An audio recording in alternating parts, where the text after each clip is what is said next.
All right, so I guess we have a little bit of an interesting show tonight. I mean, normally we don't get as specific as we are this evening. Um, I'm not going to go into too much detail of what really served as the impetus for me to make a stream based on this. But as you could see in the thumbnail, those of you who've seen it, it is you see a picture of Hassan Piker and everyone's favorite Vaush. Um, but yeah, so more or less, we are going to be going over the culture of leftist debate bros and Twitch streamers, which I honestly think, and don't get me wrong, like the other side definitely has its like terrible content creators too, but like this is like the lowest of the low. Like the Twitch streamers, the political, the champagne socialists, basically a lot of them are basically the bottom of the barrel. Like, I mean, I don't know why, but I just always thought there was something disgusting about that format. Like, I just don't want to see their faces with all of the like messages going on the side.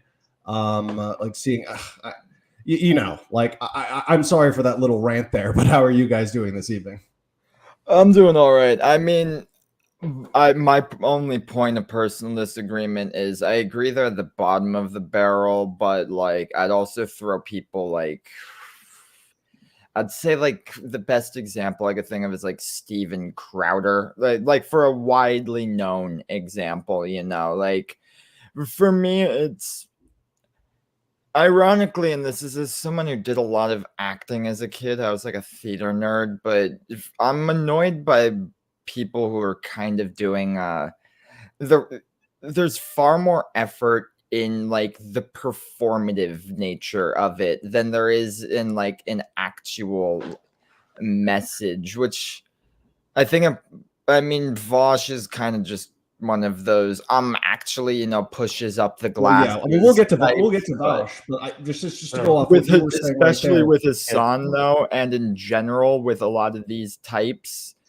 a lot of it's just like they don't even care about getting debate ideas across or even doing anything like that, or even trying to like, you could even say people are kind of annoying, but like people like I guess on the right like Ben Shapiro, and on the left kind of like Majority Report or something like that. At least they're kind of trying to break down the ideas for wider audiences and give their angle on it, whereas like these types are more so like, I view it as the left wing version of haha get owned libtard. It's Yes, just like yes, that is a perfect way of wording it. it's just it's useless. It's kind of just I liked it when I was like 20, and then I grew a bit older and realized like eh. Yeah, no, but I think like referring to Hassan though, like you said, it's very performative. I do think that that was just that his presentation is one of the things that is key to Hassan's success. Oh Um, yeah, no. One thing yeah. I will like a big piece of praise I can give Hassan. He's an amazing influencer. He's Oh, good at absolutely, like absolutely. he's great at networking. He's good at putting on a show. Like the way he'll just get fucking angry, like all of that type of shit Like, but on is he actually stream. getting angry? Sometimes I wonder if he's actually angry or if he's Oh, just and like, the truth is, though, that's the thing. The reason why I'll just call it a performance is at the end of the day, it doesn't even fucking matter. He puts on a good show, and I'll say that much. But the truth is he really saying anything? I mean, not really. He's not really making a lot of points, and all of he his talks but he arguments doesn't just speak. revolve around something bad or something based or something whatever. So, so I know that was a bit of a long introduction on our part. We had our a little tangent conversation there, of course, important to bring up. But Chris LaFon and Darth Kilhoun, how are you guys doing? Starting with Chris. Yeah, I'm doing good. So just moved into a new house, so it's nice. Congrats. And as for Hassan, not the biggest fan of him for a lot of the reasons Strange Second said. It's like he's very performative, great influencer. He knows how to make good money and network and all that fun business stuff. But at the end of the day, he's just kind of annoying. Yeah, I mean, I think I again, we're going to focus more in depth on Hassan here in a second or whatever with introductions. But Kilhoon, how are you doing? Well, frankly, exhausted. I had a very, very long day at work today, working for the regime, but working under the regime. I should actually rephrase that. But I guess in terms of caring about either of these F words, I don't really watch them. Bob shall like occasionally see clips of him go around, or I'll see like a debate.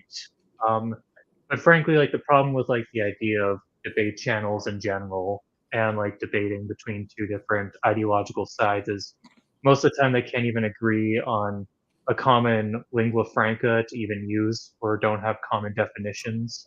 So oftentimes I just see this phenomena of people talking past each other, and they can never actually reach any dialectic change or any true outcome in a debate because they don't even have the same presuppositions or language to use in a debate. So it's like you can't really have like an example like Socrates and like Plato's Republic like debating with his fellow Athenians, because those fellow Athenians had the same idea of a worldview to each other, so they could actually talk and debate to one another. Well, then you can't really say that, say, for like Bausch, or I don't know, insert like maybe if he debated Dave the Distributus. In fact, I think they did at one point. I'd have to go back and check the logs on that one. So, but yeah, on that note, I think it's probably because I want to really get into Hassan. Like, I mean, him getting on my nerves, especially lately, was really one of the things that made me want to do this stream. Of course, I hate his politics, but at the same time, like, I mean, I just think he's a terrible person who should not have become famous. He's a lazy bum. I know that's a bit redundant, but I think it is a really interesting case study to take a look at how somebody like this can get so big. And he does have a bit of a talent. However, I do think one of the main things that really helped him, I mean, of course, nowhere near the most major thing that ended up helping with his career, but something that definitely helped is, hold on a second, gotta share the screen.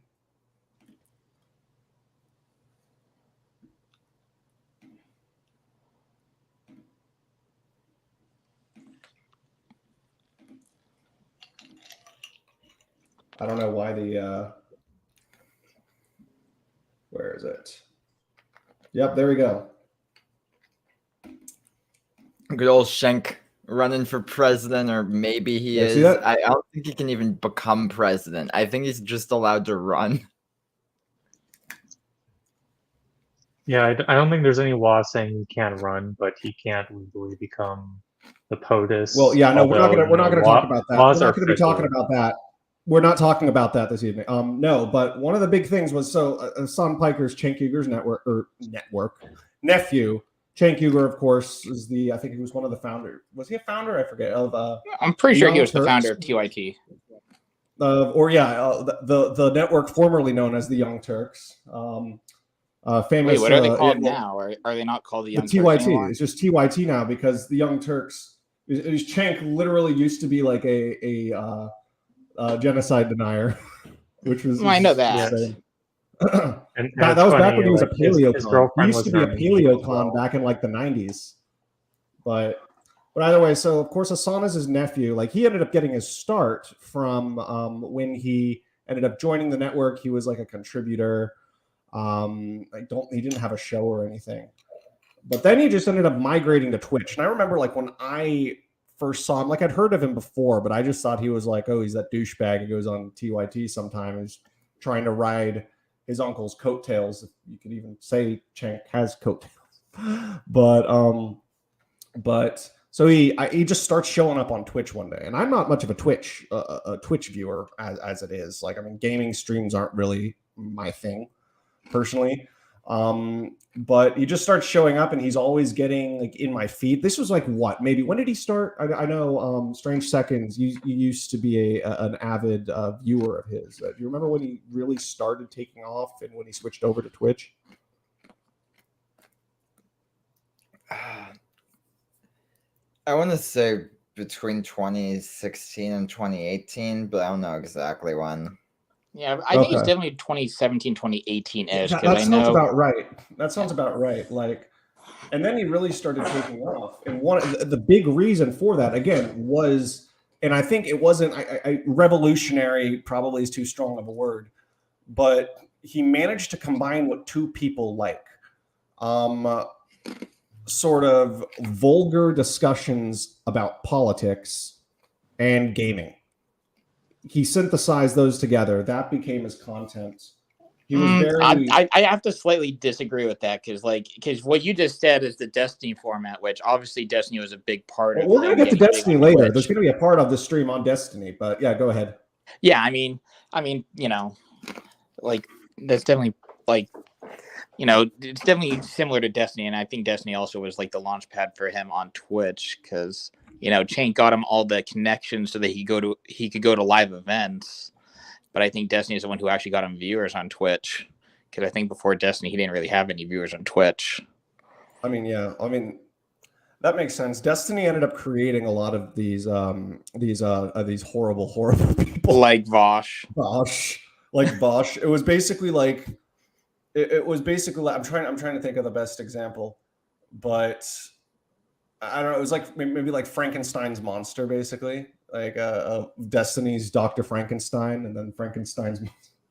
I don't know. I can't think of a better, but he woke a dragon, or multiple in this case. But yeah, no, with Hassan. So yeah, I mean, a big part was sort of like he did something that really wasn't being done because Twitch was pretty much just used for gaming. There was like barely any commentary on Twitch before Hassan kind of came there. I mean, again, I'm not like very familiar with Twitch history, but at least this is what my understanding is. I think what Hassan did that Destiny didn't do is that Hassan was really trying to play up the character a bit more. Destiny always tried to stay a little bit grounded. So like, there's Destiny has somewhat of a reputation of being like lazy, whereas Hassan really wanted to like really try to like present in a more sort of like internet jock, kind of like something kind of like a throwback from like a disc jockey type thing. Yeah, that's a good analogy, actually. Yeah, he wanted to like really play that up, whereas Destiny just wanted to be more genuine. So that's sort of where they diverged. Hassan like basically plays a character. Hassan's basically playing a Destiny, character. though, I know he has like research streams, for instance, where he'll basically just spend a whole stream. And I'll admit, I don't fucking watch him. I consider him kind of boring. But he'll spend an entire stream just doing research on a given topic that he either wants to know more about or he's like preparing for like a debate or something like that. And I kind of like how he's transparent about it because it shows that he cares more about like whether it's educating or just like actually like creating thoughtful, like intelligent political discourse. Whereas someone like Hassan, I mean, it's possible he does research. I'm not gonna say he doesn't do any, but it sure as hell doesn't seem like it. Yeah, from what I understand, his research streams, like when Hassan does research, it's very much like it's kind of like watching like the Daily Wire do research streams, where it's like he's not worse. It's probably even worse than that. Yeah, because he's not actually trying to understand something better. He's just trying to. I mean, that's like I'm just saying. So I don't read the Daily Wire personally, but like I'm still gonna say that's a bit of an insult to the Daily Wire. Well, I mean, it depends on who you're talking about. You have to remember there's multiple people in the Daily Wire. At least the Daily Wire is honest about what it is. Like you know what you're getting when you go into the Daily Wire. You know what you're getting when you're going to. I'd say Hassan is for as insufferable as he is. I would say he is honest about being on the left. I would disagree with that point. What'd you say, Colton? I would disagree that the Daily Wire is honest about what they actually want. But I mean, we're not going to get into that. Right? We can have a stream just like this one, but focusing on the more right-wing equivalents of. These guys. I mean, the Daily Wire is left-wing, but that's also another point. Well, that's because you're like a monarchist, so everything is. Because I'm a reaction. Everything. If you weren't on the right side of the French Assembly, then you're a left-winger. Look, all I'll say is this: I fear the man who's further to the right than you, Darth Calhoun. I mean, I'm literally throwing an altar, so I don't know how you can. No, become yeah, more that's right than exactly that. why. How the fuck is it possible? Yeah. Okay. So, but yeah. So with Hassan though, I think a lot of it, and I have no doubt. Like he's obviously a socialist, at least theoretically speaking. And I think he just knows how. So I don't think he is particularly brilliant. He's basically midwit. Like he's smart enough to know how to cash them checks, and sometimes that's all you need. However, he knows that he could appeal to a specific audience of people, like for instance, the types that would watch like Chapo, fans of bread tubers generally, bread tube fans generally tend to be like a little more high IQ. But there's crossover there, and he just knows he can say buzzwords like like fuck capitalism um or like workers Well, of the that's world. something I would It's agree just upon. stuff like that, and he knows that people are going to basically cheer when they hear these buzzwords. And a lot of these people aren't even actually like socialists. A lot of these people are just socialist for like because like for cultural reasons, purely cultural reasons, because they feel like a part of something. They feel like, oh, it's the edgy thing to do, and they just don't like the current system, so they're going to be like, okay, I'm going to be a social. He's really feeding into that. He's really like I think he's a toxic figure in our culture specifically because he riles people up. And even a lot of people who don't personally like Hassan, who agree with his politics for the most part, even they still watch him and get something out of him. And I think Hassan is a good example of how you don't need to get people to like you. You just need to know how to get people pissed off at something. You just need to release that those endorphins, get those minds feeling good about themselves, and Look, that's I will essentially what say left wing this tube much does. though: Hassan may no longer be a student in that regard, but he still pales in comparison to his sensei Alex Jones. Alex Jones is a completely different story. But do you know what's funny? Alex No, Jones. there's Going a little more tangent. to it with that, but like Alex Jones is easily like, and you even if you look at some of Hassan's like earlier stuff, like weirdly enough, Hassan watched Alex Jones. Like he thought, of course, not because he agreed with anything, he would like make jokes about it or whatever. Because he's a conspiracy nut. Hassan's a conspiracy nut, essentially. No, and the reason is because someone like Alex Jones was one of the first people who really did it, because he's been doing this like far back, like before he was internet famous. He's been like on the fucking Frogs Are Gay. I don't know. Like, yeah, no, Alex Warrior Jones was Clubhouse. apparently he was doing it on cable or on public television, like like community television, like those weird random channels that like your community will have.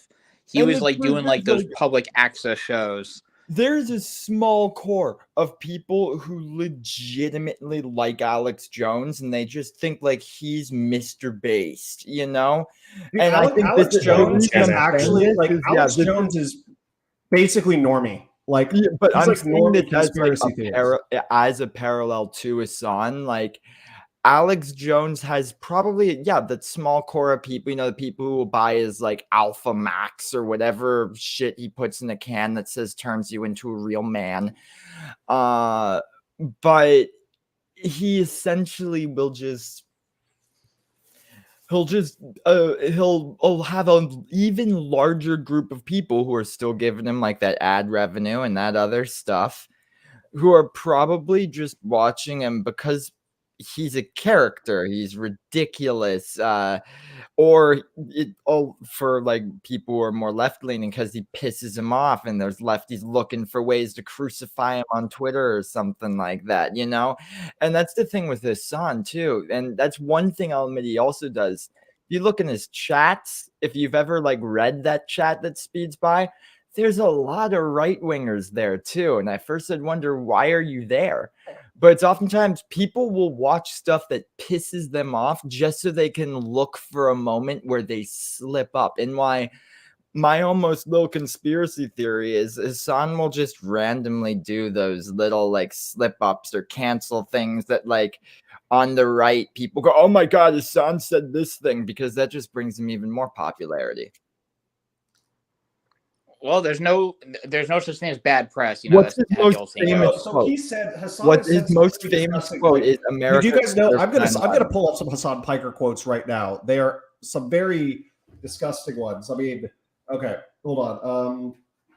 I should have had these pulled up originally before, but I don't know if I should play the video because I feel like I don't know. Should I play the videos? Also, why do I have to be the lowest one? It looks like that picture of Hassan is staring straight at me. Yes, he is judging He you. Judging me. But Yes. yeah, That weird white Turkish look that he's giving you. Also, yeah. Anyway, so what were you saying? What were you saying? I'm sorry, I won't wear the red fez. yes, So, yeah, yes. no, so How dare you not embrace Kemalism as Hassan does? So yeah, no. Here's one thing. One of the most controversial things he said, and I quote, YouTube, please. YouTube's dumb. I hope like an algorithm doesn't catch me saying this, but we fucking totally brought it on ourselves, dude. Holy shit, we did. We fucking did in a video game, whatever. Hypothetically, politically, we fucking did, man. We did. Holy shit. Holy fucking shit. Look at the way that fucking dipshit's running his mouth, justifying genocide right now. Like, how is this? How is this controversial? Like, who did we fucking fund the people who did 9/11 all day? Still to this day, Donald Trump literally went on a national television. And so if they chop the American legal permanent residents, it's okay. Like, I don't even know what he's talking about there. It just sounds like a crazy just rant. And I mean, he's basically known to do this, and people like, again, it's part of his brand. It really is part of his brand. But I think some other just example of some like legitimately disgusting things that he said. It was, I think he said, so Dan Crenshaw, he said, has the Republican congressman from Texas, has the understanding of foreign policy of a 12-year-old. What the fuck? What the fuck is wrong with this dude? Didn't he go to war and literally lose his eye because some mujahideen, a brave fucking soldier, fucked his eye out with their dick? Like, he straight up says, like, I don't know, that's just uncalled for. It's like, you can disagree with somebody politically, but like, that's just uncalled for. And then he goes on and says that America deserves 9/11. Yeah. Like, when Dan this comes from a veteran. is he saying this to just get a reaction, or is this does he actually believe this stuff? For me, it's like when Dan Crenshaw like made SNL apologize or whatever, like sent an email saying it offended him and they had him on like it's an apology thing. I thought that was kind of like, dude, really? It was. That's also because the SNL joke was pretty fucking milquetoast. No, but Hassan Piker was like that times 10. When you go to the point where you're saying, "Oh, what did your eye get fucked out?" That's the kind of just going a bit too far for a public figure. Like, come on. Well, that kind of statement is why I say like he kind of wants to tap into that sort of like that old radio Howard Stern type. He wants to really tap into that because you listen to back in the day if you were to listen to Howard Stern, he would say some outrageous stuff.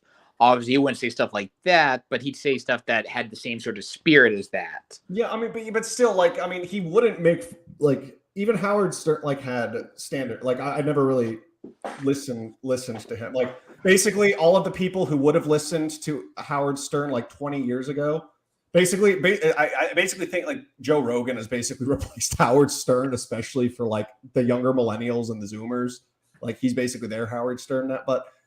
So I never really listened to like Howard Stern, but I don't think he would make fun of 9/11. Oh, Well, no, no. he did. Howard Stern wouldn't He do something did like that, but he several would times. do. He's a New Yorker also, so Yeah, I mean, he like, wouldn't do that, but he would do stuff So- in the same sort of spirit where it's like if you did something to piss him off, or he would take like low blows and low shots at people that yeah, no, he was basically a troll, basically. I mean, that was Yeah. part of his shit. So- He Well, was like I know talking to- one yeah. example, like actually, my and God. this is specifically with Joe Rogan, but like he brought Joe Rogan's ex-girlfriend on as a surprise guest as an episode that Joe Rogan was on, and was trying to like get Joe Rogan's ex to admit that like he did terrible things to her or something like that. Like the dude Say what went you want very about Joe low. Rogan. He says I some would silly arguably things. say the comparison to Howard Stern is very apt with Hassan. Because if you actually read into Howard Stern more, you realize like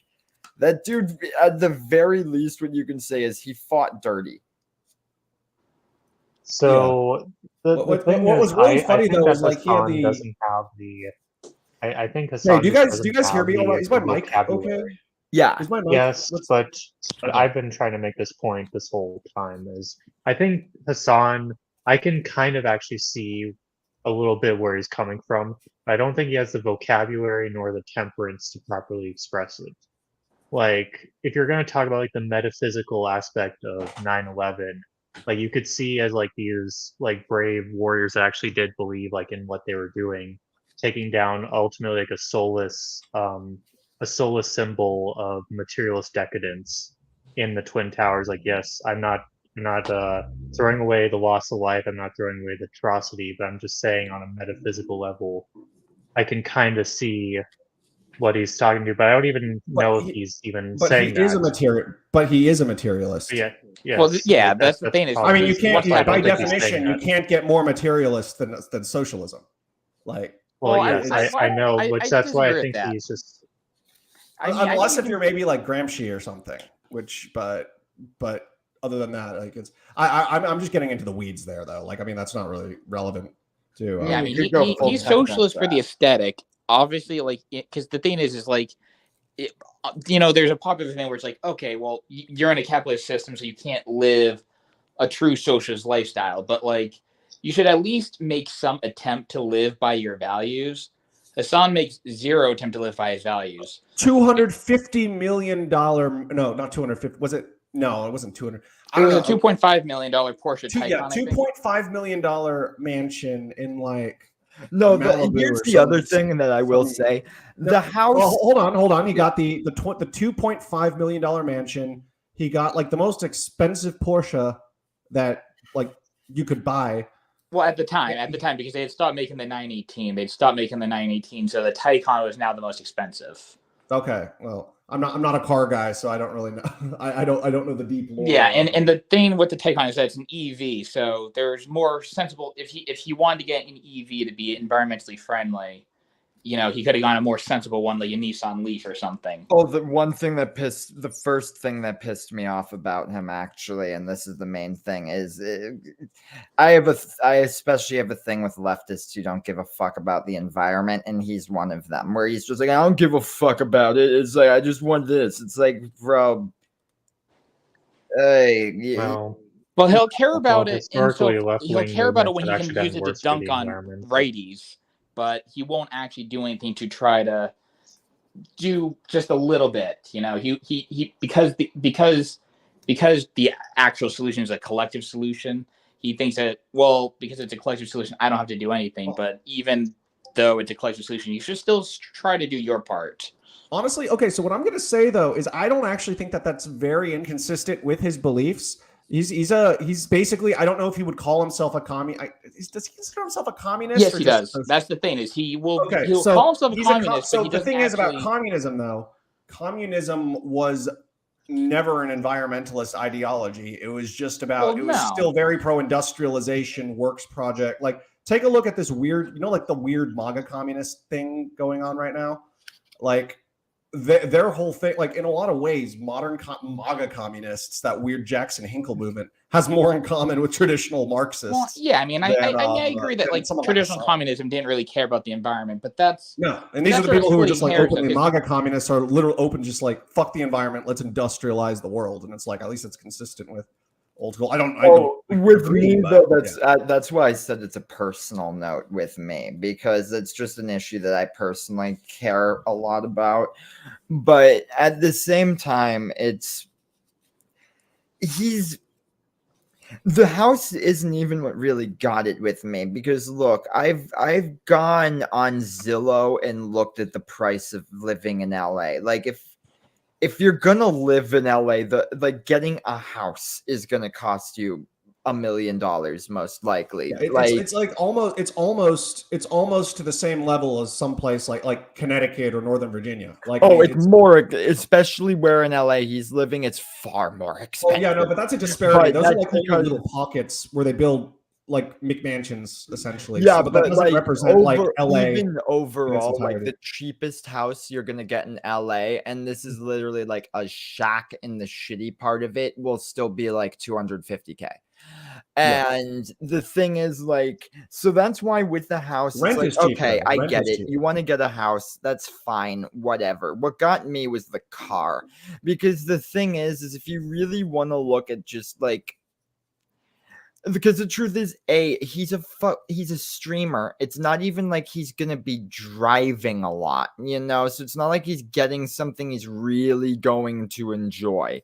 And that's something like, if you're a socialist, like, I think you should be allowed to get things you really enjoy. I don't think you should be someone who's like a conspicuous spender who's just throwing money everywhere, though. And that's just kind of what, like, the car especially came across as to me, where it's just like, this is an amount of money that could literally start a grassroots socialist organization to make some of the change I want. But I want to make it so that once a month I drive, I can do it flashier and I can rev the engines and make it sound big. And the kicker is that there's not even an actual engine there. That's all fake noise. The Porsche Taycan is like the weirdest car ever, and I hate it. So, I mean, frankly, he just acts like the party vanguard in any socialist nation. Like, just the actual party members at the top would typically have expensive like one of cars the and large Soviet mansions. Politburo people showing up, and maybe he lives in just an apartment or whatever for show, but he's going, like, when he needs to get to those Soviet Politburo meetings, a fucking like limousine shows up, and they got caviar and champagne and a fucking cooler in there, and they're like, "Hello, Mr. Hello, sir. Hello, comrade. Welcome. We have your champagne prepared, and you will be at the meeting in 45 minutes." It's like I've said that basically, like, communism is capitalism for a few people. That's basically what it is. It is. I mean, it's capitalism for those who are in charge. It is just a different elite usurping the previous elites. That's all communism is. Yeah.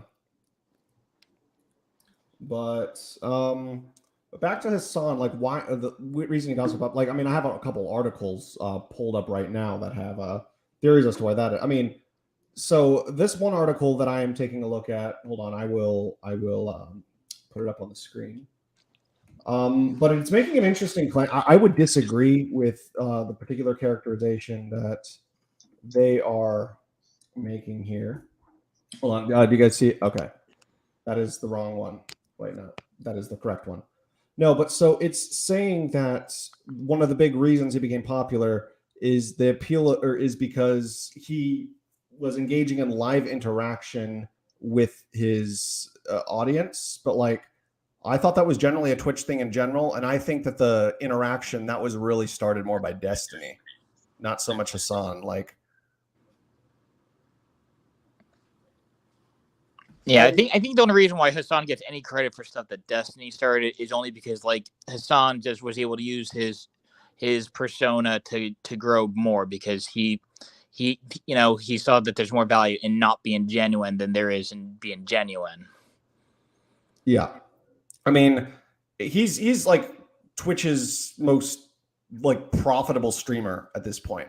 Like, I mean, I was shocked. Like, Hassan Piker. Like, I mean, I have no idea how, like, I mean, I understand like the appeal, but how could he be their most popular? Like, there's got to be people better than him. Like, he's not a No, and you particularly know what? Here's the talented thing. guy. You will He's notice not they particularly say intelligent. You'll notice they say most profitable, and that is the key. He is not the most popular, but people like XQC have deals with Kick to also stream on that, so revenue gets split between two platforms and other shit like that. And then people like XQC also get banned. Like Twitch is a little too ban happy. Like I understand where Twitch is coming from with their bans, but at a certain point they're doing sort of the YouTube thing where it's like you guys need to just chill a little bit. It's also, if you've ever watched Hassan, he actually, even more than a lot of streamers, is very militant about his top of the hour ad breaks. Hassan probably runs more ads on his stream than any other streamer I know. more ads than Pornhub. More ads than Ben Shapiro. Hey, look, with how many ads Twitch forces you to sit through now when they do those ad breaks, it is more than Pornhub. I'm not really on Twitch. I mean, I used to, when I had the actual subscription to StreamYard, I would simultaneously stream on Twitch, and I did a couple streams. Like I tried a couple game streams, but like nothing really, it didn't really even really do anything. So I do not do, but either way though. So this is one of the articles I more or less read when I was preparing for the stream itself. And this is something I really disagree with what the article is saying. I mean, on the surface, it might seem true, but really, if you take a look at his tendency on how he reports the news, it's kind of inaccurate how they say it here, because they're saying that he discusses relevant major news internationally, which is kind of true, I guess. But they're saying he consumes news coverage, articles, live videos, tweets, and other streams. No, the only two things that he actually covers are tweets and other streams. Like he literally gets his news from Twitter.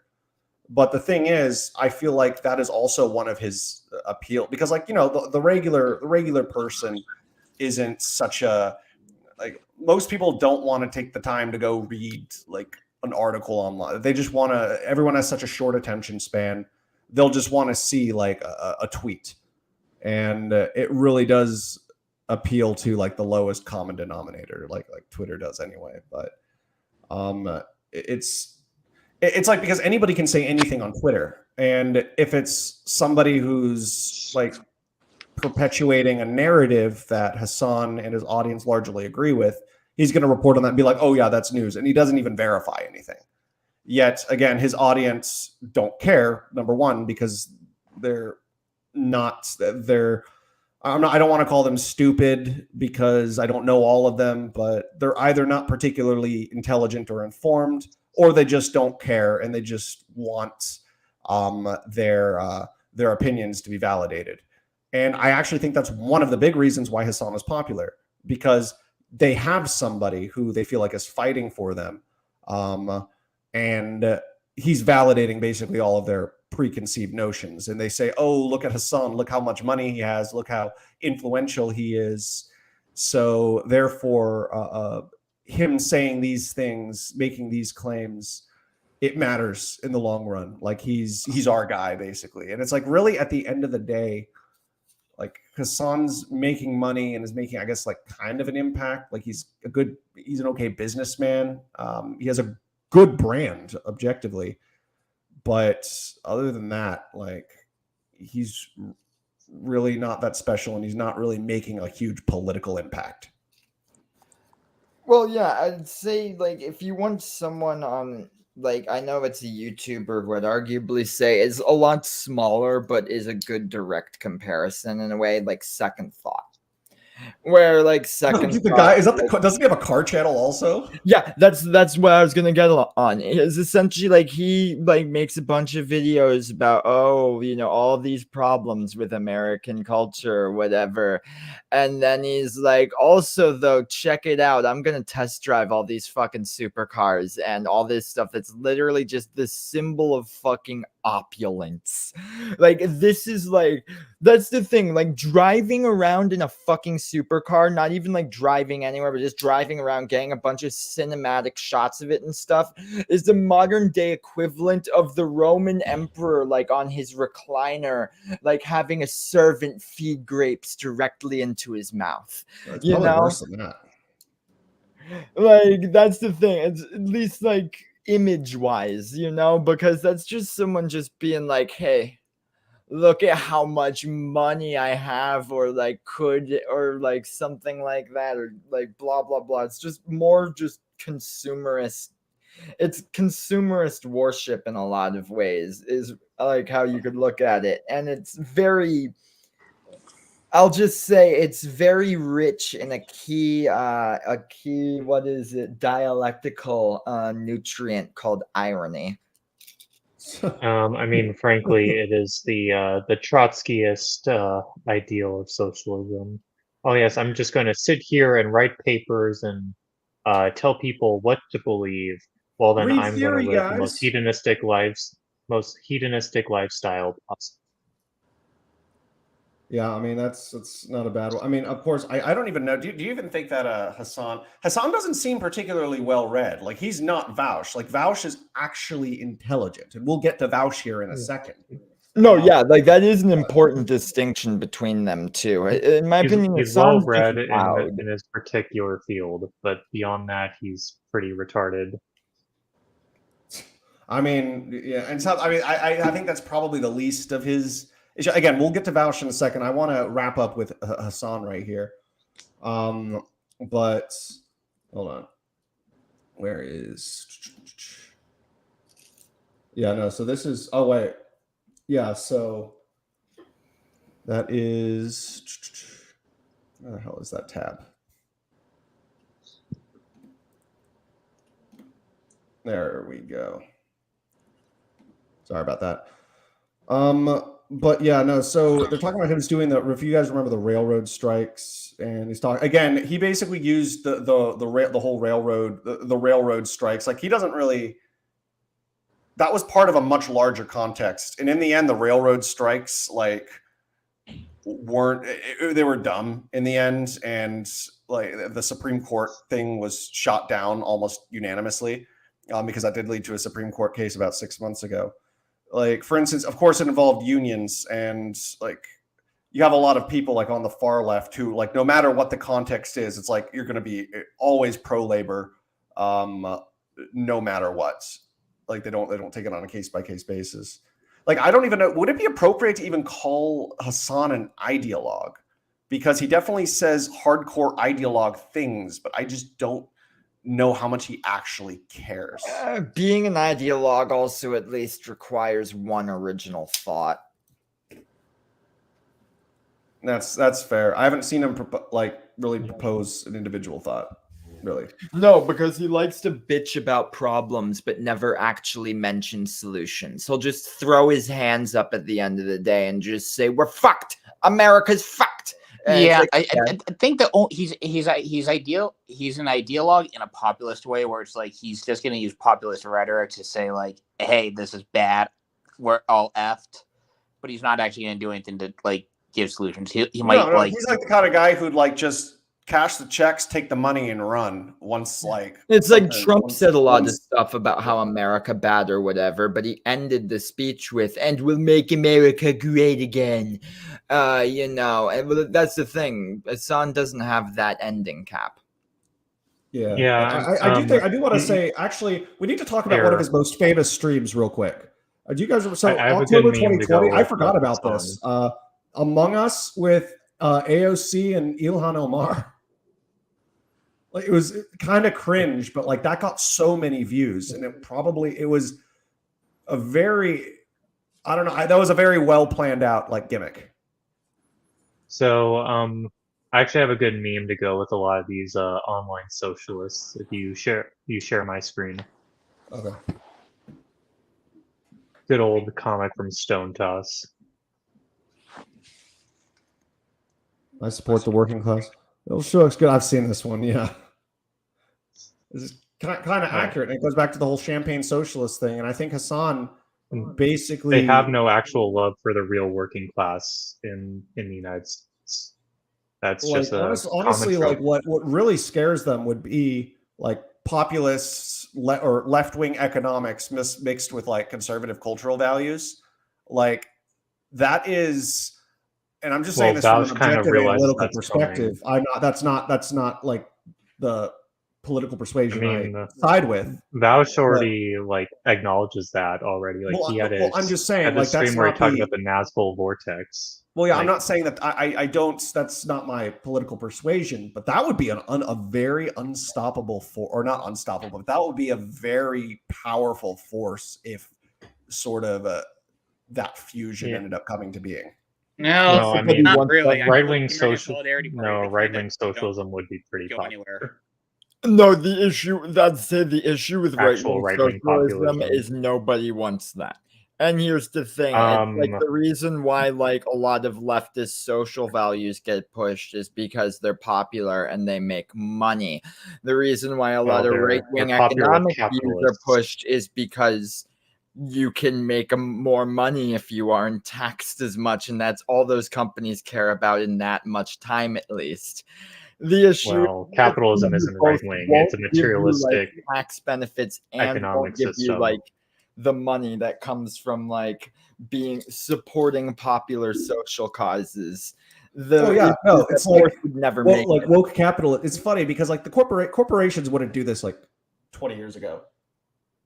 Like this is not something corporations would do because it wasn't because things like LGBT stuff that was still like the large consensus still kind of like looked down on. I think even like Democrat, like the only ones who were like the only political group that was really pro LGBT were like libertarians, and that was pretty much it for the longest time up until like 2010, with the exception of like individuals like here and there. But oh, and San Francisco Democrats. That's one, probably Republicans too there. But either way, then once an issue becomes like largely accepted, because the mainstream position now, like the acceptable position now in America, is to accept the LGBT issue, to be pro LGBT. That is And because it's considered like it's unfashionable to be anti-LGBT, and of course the it's corporations, they're going to go unfashionable with whatever because they're going to go with they whatever control the the narrative. thing is, the present thing. And If it's you can just control the disingenuous. narrative, if you can control the thought in academia, if you can control the media and what they say, then you can control the discourse. That is basic elite theory 101. That's Yeah. why all this sodomite propaganda is so popular. So, but either way. So I don't know. I think I think we've kind of had enough. I've had a bit of enough of Hassan right now. I mean, we could always talk about how people consume. Actually, no. I want to say one more thing. I want to touch on one more thing about Hassan. How lazy he is. Like, Oh, he will yeah. stream for hours a day. He will get up to go use the bathroom or make food, be gone for like 20 minutes. He will leave videos playing without commentating on them. Like, he's basically at that point streaming other people's stuff. He justifies his doing that. Oh, I don't believe in intellectual property. And he had an argument with Ethan Klein on their Leftovers podcast about that very recently. Ethan even won that because one of the big points Ethan made was like, when you get up to like take a shit or whatever, you could put like and this is a funny thing. They invented this like back in the fucking 50s, believe it or not. It's called a "We'll be right back" screen. Or technical issues, please stand by. I always like, I mean, usually the big streams I have, you guys have seen me, I do intermissions for the long streams sometimes, and I kind of put them together and I like exactly. music sometimes. Here's the other thing. He does a top of the hour ad break. Why doesn't he just align his piss breaks or like whenever he needs to get food to those top of the hour ad breaks. Instead, he'll like be sitting through the whole top of the hour ad break because if you're subscribed to him, you don't get ads. He cares. This is what just one reason it goes to show that he's more of an influencer than a content creator. Like 100%. I mean, most influencers are also content creators, but he's an example of like an influencer who's completely abandoned any integrity when it comes to content creation and making something you're passionate about. He focuses more on the ad stuff than he does about actually making something that is quality because he knows people are going to watch them anyway. But to be fair, you know what else he could do? And I know Strange Seconds, you're going to appreciate this. He could always copy the quartering and pee in his basement. Oh, God. Do you guys remember that? Where the quarter pounder was streaming like Fall Guys or something, and he was drunk. He was like super fucked up. And he was mad because his wife went out for like girls' night and he wasn't invited. And then he's like, I have to pee so bad, but I need to finish this game. Okay, I'm gonna pee in the basement. So he just gets up and he pees in the base. Like, I don't know. That was a bit of a tangent. I just thought that was. I give the quartering credit for introducing and creating right-wing SJWs. Yeah, that's actually pretty fair. And the crazy thing, the quartering, I wouldn't even really call him right wing. I don't even think he has politics. He just like says things that he knows will get views. He knows. No, so exactly. I don't think he really has SJWs. You try to actually talk to most of like people who you would call an SJW or whatever. You know, you try and actually talk to most of them about policy or issue. They'll give you like that vacant deer in the headlights look. They're not going to actually. Like, I'm talking like the types who are like, you know, the Twitter types. Like, yeah, SJW is a term that I do think is kind of overused. I mean, I honestly, I don't use that term anymore. It is so 2016. Like, no, yeah, exactly. But just, the main thing is, term now. It's, again, and Hassan kind of falls into this too. It's people who just love bitching. And they don't really say anything. It's like the quartering will go on like, oh my God, they made the Little Mermaid black. It's the end of the world. And it's like, okay, sure, man. That's like your opinion or whatever. I don't really like give that much of a shit. I think I watched The Little Mermaid when I was like 8. Didn't really stand out that much to me. I don't really care what they do with it now. Little Mermaid's actually. I mean, The Little Mermaid is an old Danish poem, so it's way older than movies. It's way older than all this. But it's like with the Disney like race swap Little Mermaid. Like, I mean, I was just at the point where it's just like I don't even care. Like, I mean, it's a live action Disney remake. Even if she wasn't race swapped, it would be. I don't care like about the content made by my political enemies as my stance. I just want a accurate depiction of the Little Mermaid, because I don't know if you've ever actually read the actual she dies at the Hans Christian Andersen story, but like he described her as being like looking like water. So I've always imagined that like the Little Mermaid should look like the Predator when it's in camouflage mode. That's what the Little Mermaid should look like. Also, if there were mermaids just saying, you know what color their skin really would be? It would be like somewhere between like aquamarine and navy blue. Where are my blue girls at? Why ain't I seeing a blue girl playing a mermaid? Just go watch an anime about it. You'll probably see a blue-skinned girl somewhere. Okay, so I'm pretty much done with Hassan Piker at this point. Like, I mean, I'm gonna vomit if I talk about him more. Like, he's actually a terrible person. Like, I mean, okay, and I'm gonna say why. Okay, here's the thing. This might be a controversial opinion, specifically, I think probably for Chris here, but I think he is worse than Nick Fuentes. Like, I know, like Nick Fuentes, of course, he's like the alt-right isn't really a thing anymore, but he's basically like the token like racist right-wing quote unquote influencer type, and everyone talks about like, oh my God, how dangerous he is. But the thing is, like, Hassan has way more reach. Like, Hassan's ideas are just as dangerous, but in a different way, of course, the opposite extreme. but he has far more reach and influence than somebody like Nick Fuentes does. I Like would Nick argue Fuentes that- is No, basic, that's with the exception of because like Hassan is the allowed exception to of have like a the platform. exception of like the internet groypers who are really just like edgy like 18-year-olds. With the exception of them, like everyone sees Nick Fuentes as just a fucking lol cow, because that's what he is. He's no either way. Like Hassan, I think I'm has just done more saying, damage to the culture. I would pay far more than I would pay for any kind of wrestling pay-per-view just to get the goddamn footage of the dinner with Nick Fuentes, Donald Trump, and Kanye West. I would pay more money than I have ever spent on entertainment to get that, to just see that start to finish. Speaking of pay-per-view, there is one thing I think we need to watch. I am going to play this, and this is what we are going to end on the Hassan Piker segment. I just think it's something that we're all going to need to. It's a classic at this point. Hold on. Where is it? There we go. For some reason, ad blocker doesn't work anymore. So Hey, it's Dana from StreamYard. Sorry, I'm Google so got to make that money. StreamYard.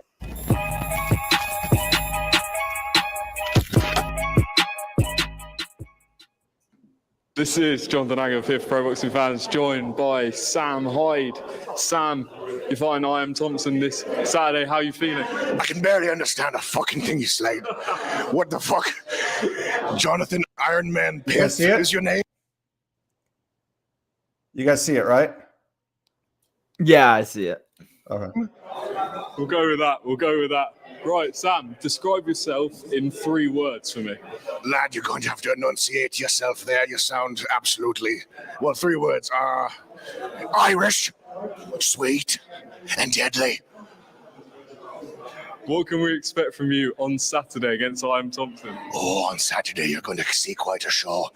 Not since the Cadbury Egg Factory fire of 1910 have there seen such devastation and destruction anywhere where there's candy involved. Oh, lad, you're going to see some sights, let me tell you. It'll be like cracking open a wondrous Wonka Wobulus bar and finding a magical prize. Are you going to win by knockout?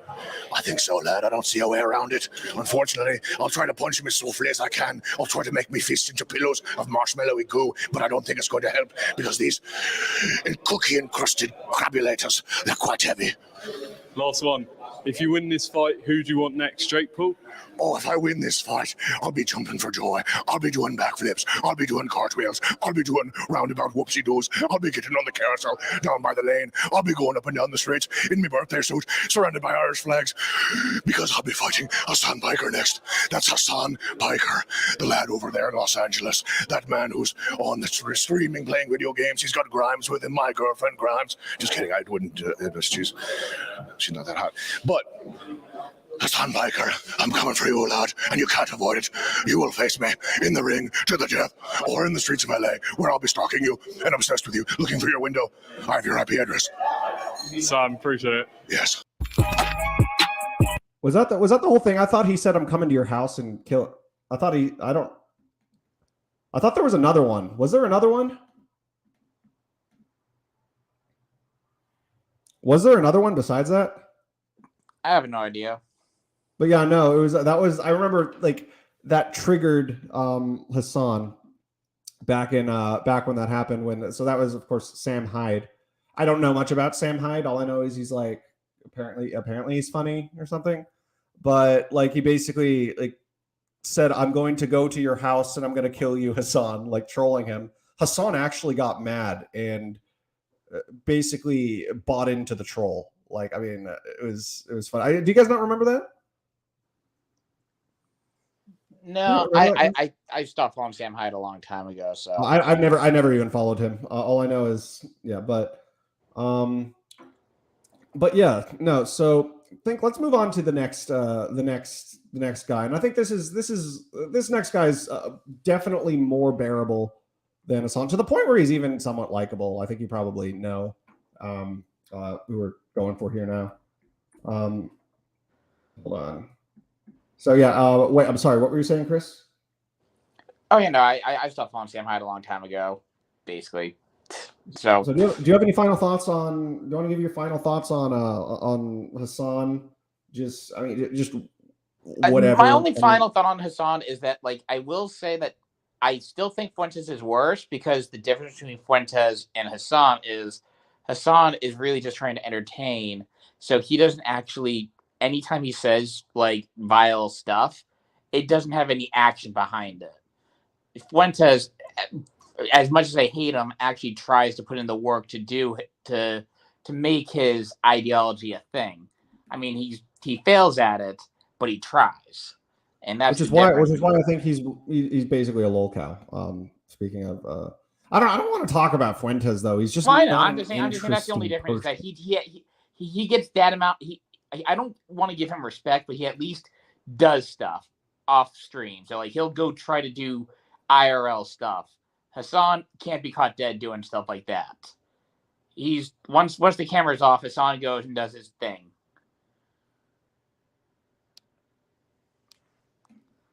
Yeah, I know what you mean.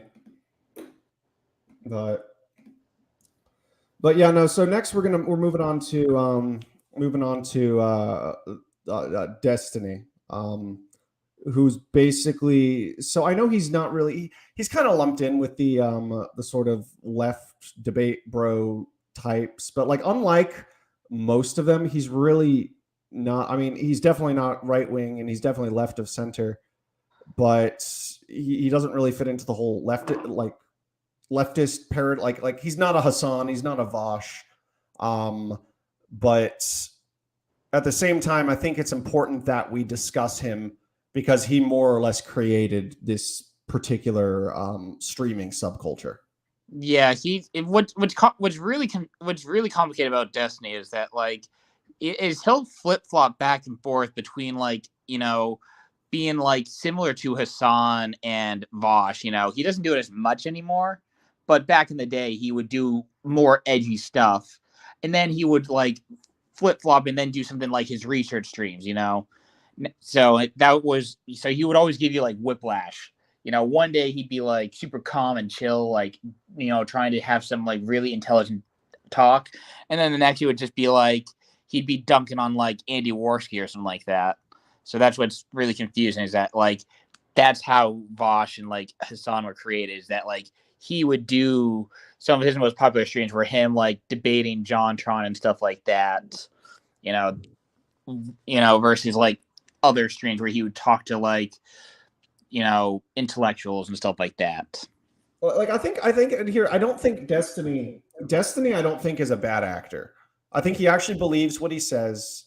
He thinks through. Oh, not. I mean, again, like, whether you agree with him or disagree with him is besides the point. But he actually, at least, he thinks through the stuff that. No, he does. He does. Like he'll be edgy, but it'll depend on the context. Like a lot of times, like how the edginess is done. Back in the day, though, he did do more edginess stuff for the sake of being edgy. But yeah. But nowadays he'll be a little less edgy. Yeah, like, I mean, and also the thing I can, so Destiny, again, I think we need to, so what would you say Destiny's brand, because the thing is pretty much all of these sort of like left Twitchers, basically, I think is probably the best way to say it, basically copied his formula. Yet what's also really interesting is their brands, like the brands of Vaush and Hassan, are definitely more distinct than Destiny. Like when I think of Destiny, like, he doesn't really have that distinct of a brand in the same way as the others do. I mean, I did you guys see it that way, or is that just me? Well, part of it I think is that what's weird about Destiny is that like a lot of times he'll still do like gaming streams. So I think that's sort of what tempers a lot of his content. So like he'll get his most views when he does like debates and stuff like that. But you don't always know when he's going to be doing a debate. So, a lot of times you'll tune in and you'll see him just doing either a research stream or just doing like a really calm, just like playing League of Legends or something like that. And talking to his friends. I think he actually does. He does put the work in, though. Like, he will, but that's what he actually does put like, the work in. I mean, that's what's weird. Is like he just kind of does his own thing. So like his brand is like I guess his brand is mostly like you wait for like when he's got his scheduled debates, and everything before the scheduled debate is filler, and that filler is where you can sort of see like his unfiltered thoughts, which some people like that genuineness. It's kind of like a reality show. You see him like going through because like he like the big thing he does these days is the show Kick and Keep and or Kick or Keep, and that's what he does, and it's like a debate bro type show, and he'll do that. But when you're waiting for that to happen, he'll be doing all these other things, or he'll just be chilling and talking to random people sometimes, and not really much happening. I will say out of the four people that we're going to be discussing on the that we're discussing tonight, he's the only one I'd like actually go out of my way to like sit down and have a beer with. Yeah, and I think he doesn't seem like an unpleasant person to be around. Yeah, basically the only reason why and the only major reason why any of his bridges get burned is mostly because the people who burn the bridges with him are people who are trying to advance their careers. So, people like Brittany Simon and Vosh and, all these different types of people, like their bridges with him get burned because they will be trying to do something else. So they'll use him to try to boost their careers. And, then they'll get into some argument, about like honesty and stuff like that. Yeah, because I think so. A big thing is, so Destiny, it's always been basically Destiny's always contributed to like parasocial relationships. I think that's like the best way to put it, because like all of these guys wouldn't have gotten big if it weren't for kind of piggybacking off of Destiny. And I mean, you kind of, I mean, that's normal in content creation. I mean, as a content creator myself, I have definitely piggybacked off of larger channels. People have done the same with me, even though I'm relatively small. But yeah, I mean, when I think Destiny, I think like, yes, no, he basically created this. Like he created this toxic subset of internet commentary, even though he himself is not particularly toxic.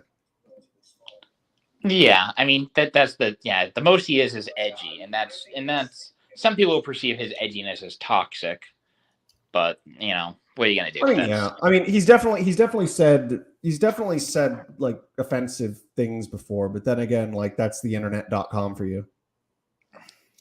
Yeah, and a lot of times his edgy stuff will be out of context. Usually his edgy stuff is in context, though sometimes even in context is kind of bad, but there's at least a point to his edginess sometimes. So I know strange seconds. So you, yeah. I think it was you earlier who mentioned that you had some things to say specifically regarding Destiny.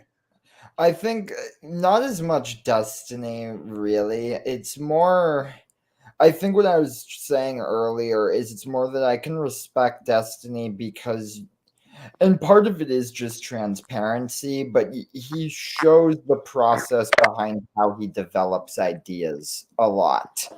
And I know that's something he's also just spoken on, like in videos and other things like that a lot, just very specifically, like how he thinks through issues, how he draws conclusions, doing stuff like that. And I honestly find that material to be more valuable because there's something that anyone, no matter your beliefs, can get out of that. Where like one thing is like, I think about like what I think is like morally right. And then I think about like what the best ways of like achieving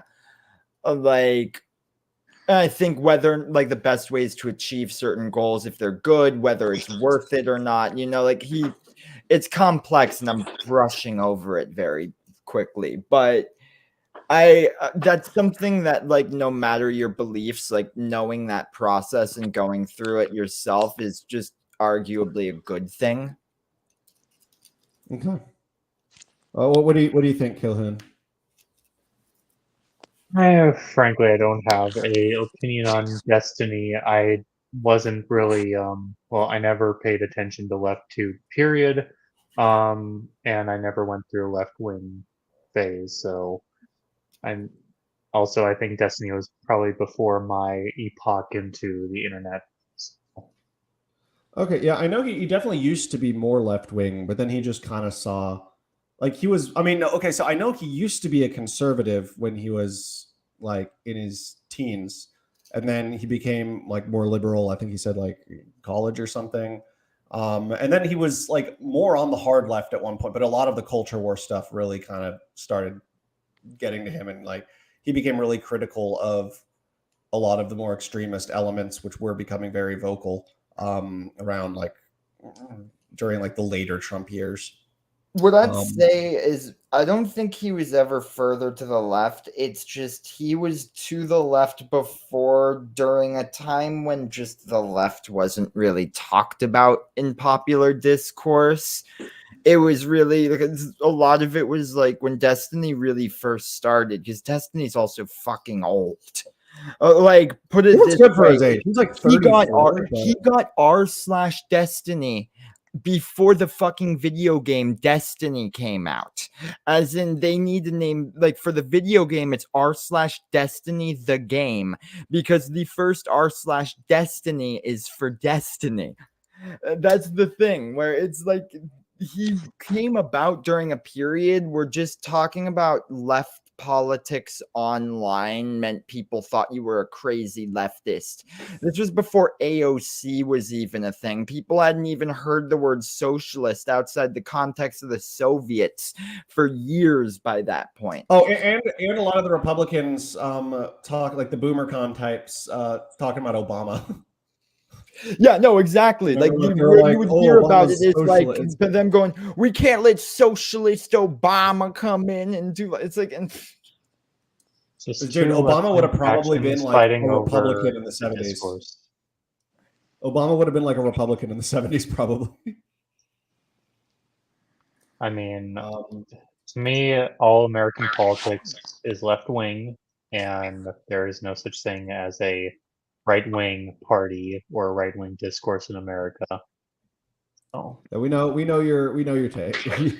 You're my co-host on the regular thing, so I've heard this many times. I don't know if a strange yes. seconds had, but yeah. no, I've heard it. Yeah.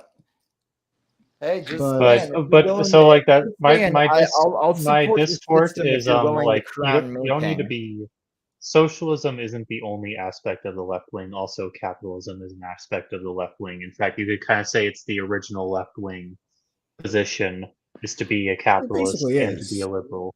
I mean, even It is. Marx would agree with that statement. Yes. Which that's why, frankly, I'll have more agreements with Marx than I will with modern Marxists. Yeah. Either way, so there's it's. Hold on. I don't know why it's sending me here. I just had an article. Hold on. I don't know. Okay. Copy paste. So this is Mother Jones.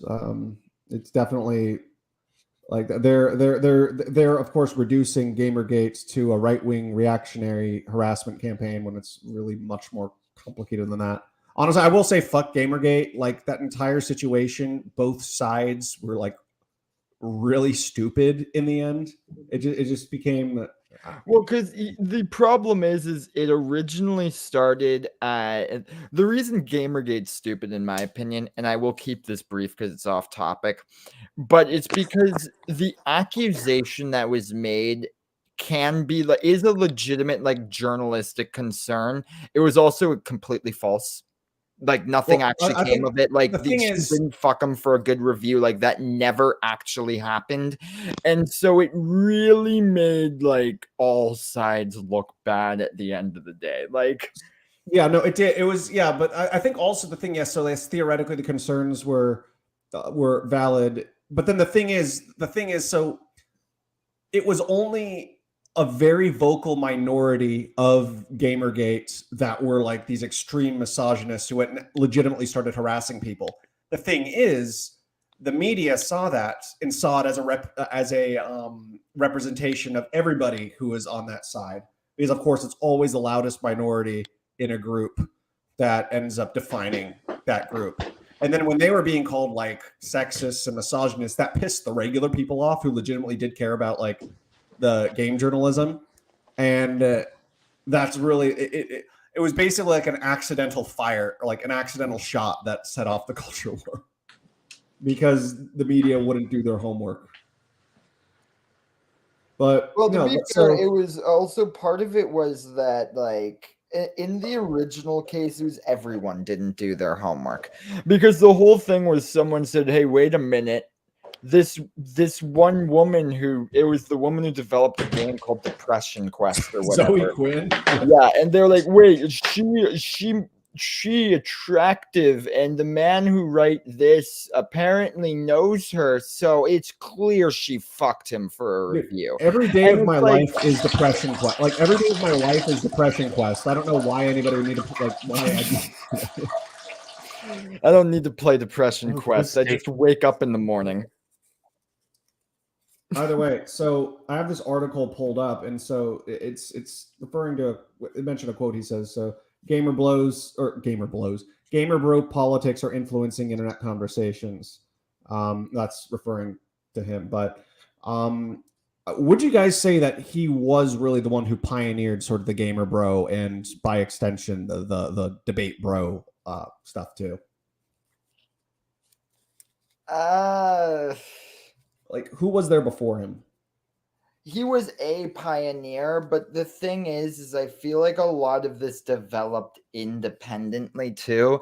And I feel like a lot of the discourse around Destiny and the issue with it is, unlike Hassan, one thing I will honestly say, I think in terms of a lot of the outside stuff you need to do as an influencer, Destiny's fucking terrible at it. Ironically, like Destiny isn't good at networking outside of like all of like outside of streaming stuff. He'll talk to people on stream, but he won't do stuff with them outside of it or collab on big videos or things like that. That's a good point. I've never seen him really. I mean, I haven't really seen him collab with it. And I know, of course, he used to do sometimes stuff with Vaush, but like he doesn't do any of that anymore. And I know he and Vaush do not like each other anymore. They had a falling But to out. me, it's a lot of it, I think, is people are seeing red herrings. Like, you know, there's this picture, like a really old picture from when they first like really started making photography, and it was a married couple. Like they pointed the camera at like a mirror and they took a picture of themselves, and that was the first mirror selfie. But did that start mirror selfies? Is that why people do like selfies and stuff all the time now? Because those guys were the pioneers who really did it first? No. But It's in this case, like so I think unrelated. it would be no. So I think in this case, so of course there are people who sort of did the gamer politics stuff before Destiny, but I would think the ones before Destiny would be the ones that we would compare to the first person to do the mirror selfie. But Destiny was really the one that popularized it and made it into the genre that it became.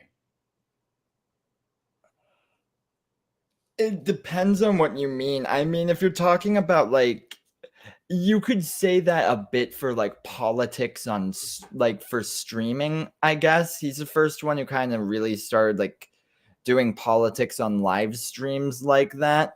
That's what I'm referring Ironically, to. though, if you're talking like debates and stuff like that, I would say like he had debates, but a lot of those debates were done in ways that debates had been done before. If you're looking at a lot of the modern, I guess, I'd say like how it's become really popular now. I'd say he's definitely a pioneer there, but the person who really made it popular, ironically, I'd say is Vaush. And that's because he just did a massive volume of that. That's all he did for like the first 2 years of YouTube was like debate random people. Yeah, like people who were like he purposefully, in a lot of ways, Vaush kind of, and I don't think he realizes it. He's almost kind of like Ben Shapiro in that sense, where it's like I'm going to purposefully try to like start debates with people who are like unprepared and aren't as well read as me, and ultimately like that boosts Vaush's ego, and it's kind of like punching downward in a lot of ways. And plus, he's also doing it he'll rarely talk with larger content creators. It'll be like people in his audience who like come on to talk to him. And it's like, why are you punching? Like, why are you trying to argue with these regular like people trying to put them down? It's like, you know what I mean? It's like, come on, why don't you try to argue with somebody your own size? And you don't need to have political discourse with the homeless man living under the bridge, you know? Exactly. But I will say though about Destiny. Oh, have you guys some of his content is hilarious. Like, have you guys ever seen his interviews with Jesse Lee Peterson, the real life Uncle Ruckus? Yeah, but that's anyone has good. Jesse Lee Peterson is instantly entertaining because he is so like I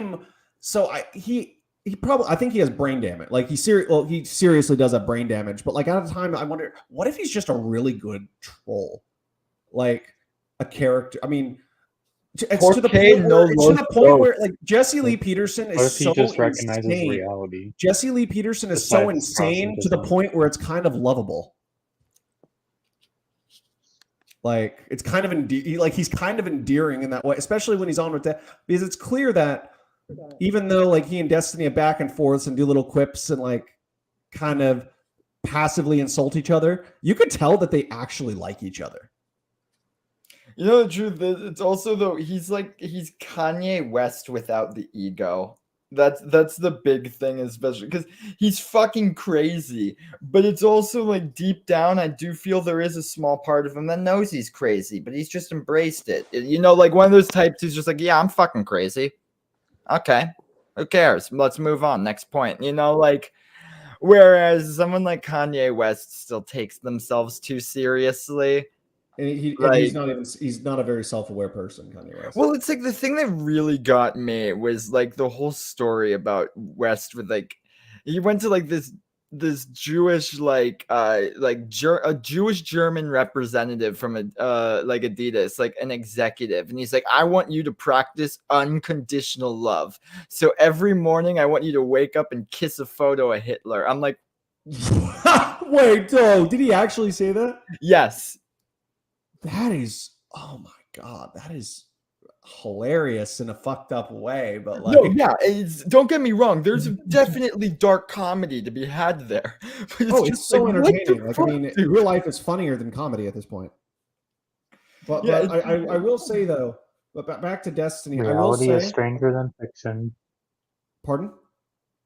Reality is stranger than fiction, which is a common phrase. And funnier than fiction too. But yeah, no. So, but I will say one thing though. So good for Destiny, because honestly, his wife is pretty hot. I'm not gonna lie. Yeah, but if you want to go down that route, they also have an open relationship. He is a bit of a cock. Okay, do you think? Okay, so I'm open relationship. Like, I mean, I'm no, like not just open relationship. Like they live in separate households.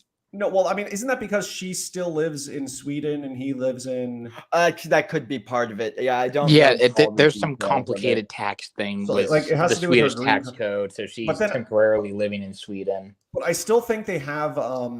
Even when in the U.S., I still think they have an open relationship. But so it almost makes you wonder, like.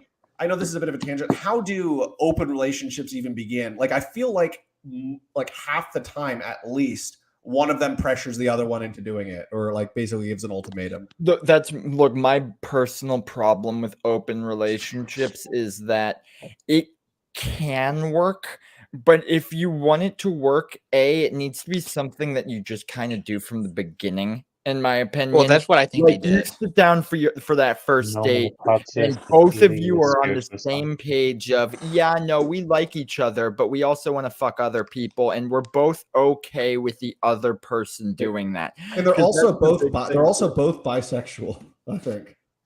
Well, it's one big thing for me with that is it's like a lot of times it'll either be like, because there's two ways it can go wrong. It can go wrong because one of the partners feels pressured into it, or it can go wrong because one of the partners wants to do it because they want to fuck other people, but they don't realize that they don't want their partner to fuck other people because they're also insanely jealous. And so then they realize when that part happens, oh fuck, this isn't actually working out. I just wanted to fuck other people. I didn't want her to fuck other people. Oh no. Yeah, like here's the thing. Yeah, no, and then that ultimately it's the architects of their marriages of like marriage's destruction. Is they're like, oh, we're gonna try this, and then ultimately like it ends up actually like making them not trust each other. But yeah, it's either like, way, as I said, can it work? Sure, but it's something that's tricky at best, is what I would say. yeah, I think specifically though with I forgot what I was going to say about that, but yeah, no, I mean my main problem, especially with okay, it's like okay, if you want to do an open relationship, that's your marriage, whatever. Like it's none of my business, but at the same time, it's like I don't understand why people go around advertising. It's like, oh yeah, my wife and I are in an open relationship. It's like no, it's nobody else's like uh, that's not anybody else's business. Why are you going around saying that you're in an Unless open you're trying relationship? to introduce me to your hot wife as someone I could also fuck, I don't care. Well, it's like I don't understand why people like advertise that they're in an open relationship. It's like first of all, it makes you guys look weird. Like if you want to be weird, just be weird like together and don't like. I just don't understand why Evola was right about people go around America. saying they're in an open relationship. It's like it's not For something you me, should brag about or whatever. the way I put think it at is- least for Destiny, I think it's just to diffuse like any sort of conservative talking points, like to try to say, "Oh, your wife doesn't Well, for love you" or Destiny, whatever. yeah, but like I'm Oh, talking about yeah, the whole but- like for instance the Will and Jada Smith thing. Like I don't Yeah, want that one is just weird. Will Oh, and yeah. Jada Smith is Nobody- weird. Pretty much, I in general, I agree with you. I think Destiny is just the exception where it's like I think he just does it to diffuse, like, because whenever he goes on like Red Pill podcasts or whatever, you know, some of them or any sort of like he's talking to any sort of like trad con, you know, they'll just be like, "Oh, you and your wife, blah blah blah blah," and he just does that to diffuse it. And Yeah. what I think also with Destiny, and this is key as well, and it's like you can make this point with anything like that. You can make this point with like I know here's a big one: pet play. You know, the weirdos who like I won't be judgmental. The Let's people not, who can we not just talk like about pet you know. play? Let's not. But like what I was gonna say is, it's one of those things where like if someone's bringing it up and they want you to talk about it, you can talk about it, sure. Like with Destiny, with that example, it's like yeah, it's brought up, and so it's something I'll mention. And yeah, we are there problems with it, maybe, but also it's none of our business. Like we shouldn't hear about that really anyway. But like at the same time, like if you're gonna, you don't want to like just openly advertise it everywhere. You know, if you're into pet play, don't walk around your girlfriend on a leash in a public park. You know, like Yeah, I know what you mean. Do we really? Is there really anything left to say about Destiny? Like, I mean, I felt like I there don't would have been think more to so, say, but like, but yeah. Okay, I think we should move on to. Oh, hold on a second. So yeah, does anybody? Can I have final thoughts? Final thoughts on Destiny from everybody? I think I'm good for now. I'm I good just as need well. some. Pardon me. I said I'm good as well. Okay. Hold on. I pray for his soul. Calhoun. That's it. Okay. That's about it. So, let's start talking about Vouch now. Like, I don't even want to be the one to start this one. I want somebody else to take this off from the beginning. Oh, Vosh. At least you can acknowledge that his political opponent might have a point. That's like one of the few left-wing YouTubers that can actually admit that, you know, maybe they can actually see from the other perspective instead of constantly just be within their own zeitgeist all the time. And that's fair. And I will say, he is not unintelligent. Like, he's well spoken. He's clearly read at least some, and in terms of just pure skill and in terms of like rhetorical abilities, he's a good debater. I actually think he is probably, in terms of like all of the debaters, even in sort of like political commentary these days on both the left and the right, I would say he's definitely up there in terms of like one of the most skilled. I wouldn't argue with you on that point. I'd agree. Yeah. So yeah, but I don't really watch Vouch. Like, I despise Hassan more. Vouch, just, I don't like how there's something about him being condescending, but like he's condescending not in like a funny way, but like I feel like he takes himself too seriously. Like, I don't want to say he has like this elitist vibe. He strokes his own ego, and frankly, he does think that he's always the smartest man in the room, which sometimes does him in. Yeah, I think that's a He's That's a annoying. fun You know, the way is he's smart, but he's annoyingly smart. That's the thing. He's like your younger brother who knows more about you on a certain particular issue and won't fucking stop rubbing that in your face. You know, like.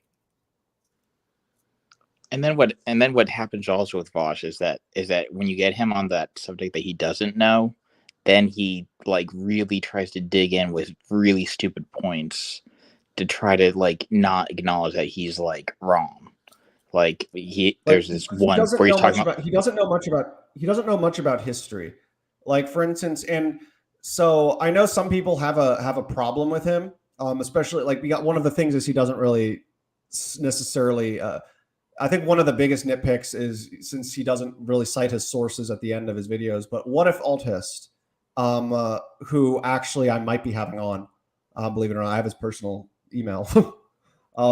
But he and Vouch did a debate. Vouch was very argumentative and snarky and almost like kind of just passive aggressive. What if Altist was very calm, very friendly, and it's clear that that What if Altist had read way more than Vouch. Like, he could basically. So, I mean, frankly, I actually saw What if Altis being the more condescending member in the party, which I didn't frankly have a dog in the debate because I don't really like either or. But What if Altist, he claims to be well read, he claims to be well researched, and he's like, well, I've just read more, so I default know more than you, and I am the smartest man in the room. Kind of what Vouch does occasionally. Like, it was frankly like two Vouches, but it was like the, I guess, BoomerCon What if Altist going up against the Boomer. I mean, he's effectively a BoomerCon. Like, he's a Zoomer that embraced BoomerCon beliefs. Oh, I thought I was under the. I always got like the sense he was more like a libertarian or something. I mean, BoomerConism is effectively libertarianism that calls itself conservative, but that's a whole other issue as well. But effectively, yeah, it was like Vouch and Vouch Jr., but Vouch Jr. decided to become a BoomerCon instead of a center leftist who claims to be a socialist like Vouch does. And they were just talking past each other. So Vouch is definitely, at least in terms of his socialism, he's definitely more, as opposed to Hassan, who's just like spurg out at everything, talking points. And then you have Destiny, who's more pragmatic. But you have, so Vouch is basically like Mr. Theory. Oh yeah, well, he'll also be more sociable. Anarcho-syndicalist. So, well, yeah, no, he's not an anarcho-syndicalist. He's actually a market anarchist, which is really interesting because yes, he's very left wing, but you don't see many left wing market anarchists these days. So it's basically like anarcho-capitalism without the private property, and then also with a belief in like dialectical materialism. So.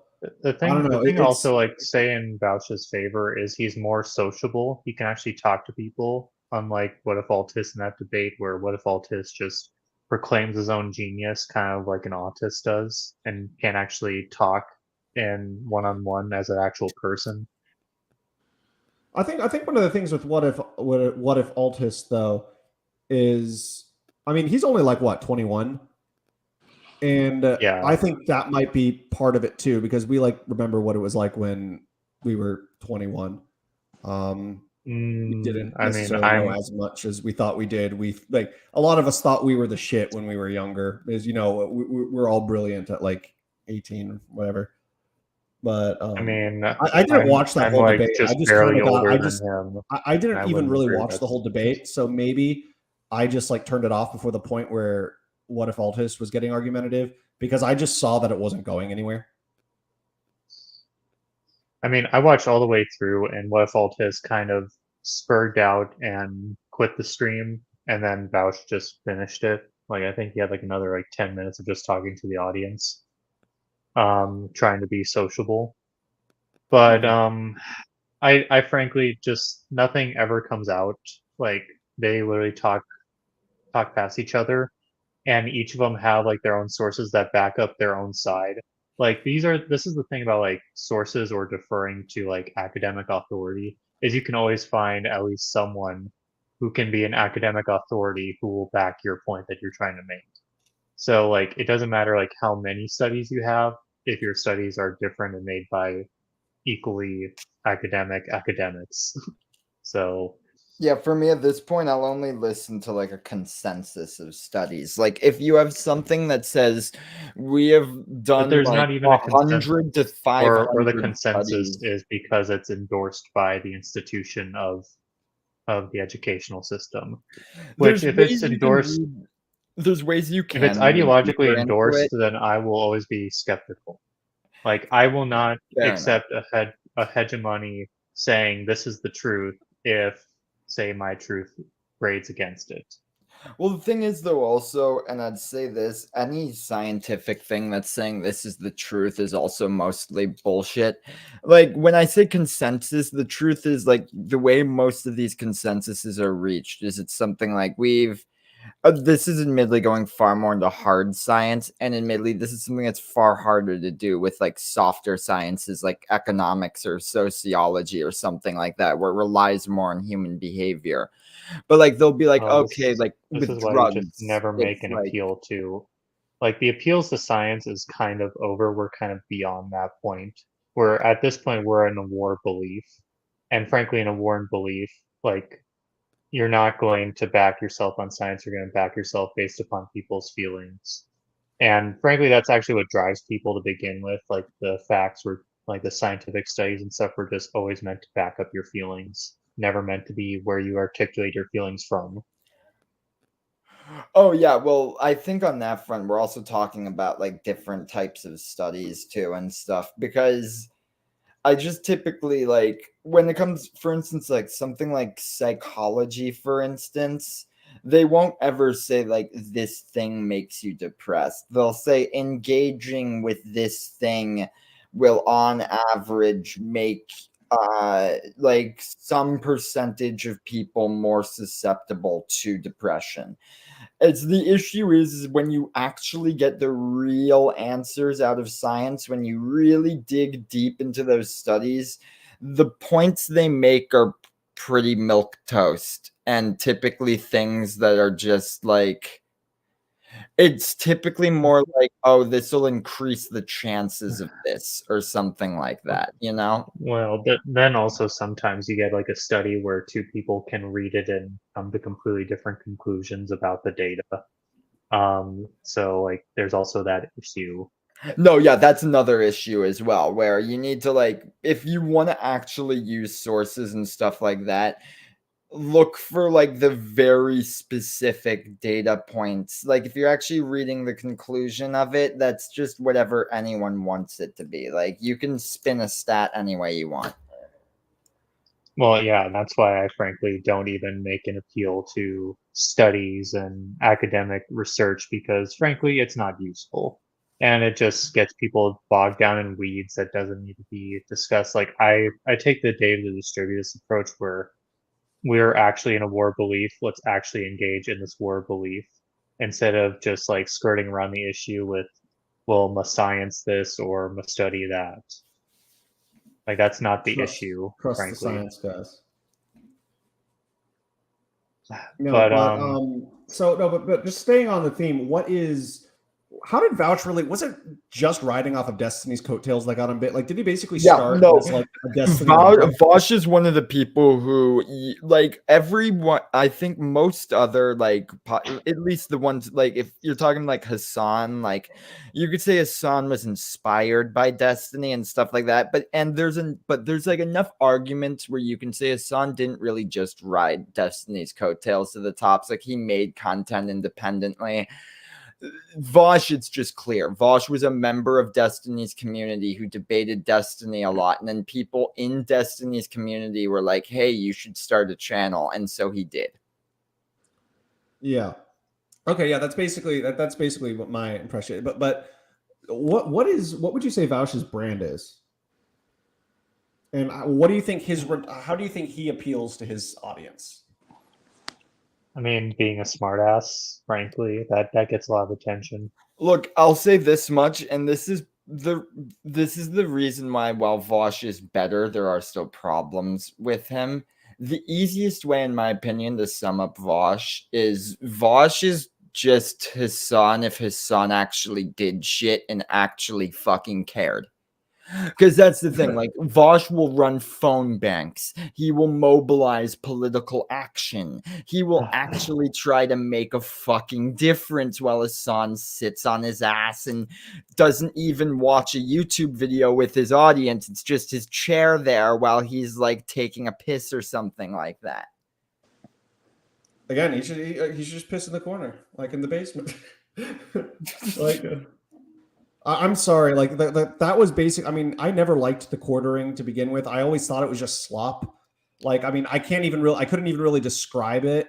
Like, it just seemed like it was just the quartering stuff was just kind of there, and it seemed like it seemed like it was something that like an algorithm made that. Look, it's just everybody. But the thing is so content. But he jumped the shark. But like the thing is. The thing that made him a total like chuckle fuck in the end was the moment when he got drunk on stream and peed in his basement. But I don't know why we're going back to this. Let's get back to Vouch. I think a better way to describe Vosh is that he's a more ideologically left Destiny. Like, so Yeah, whereas Destiny can have his views changed, Vosh is dead set in his beliefs and will not waver from them. So even if he present him evidence that like something is not what he thinks, he'll find ways to sort of say that that's not right, that his view is the right view.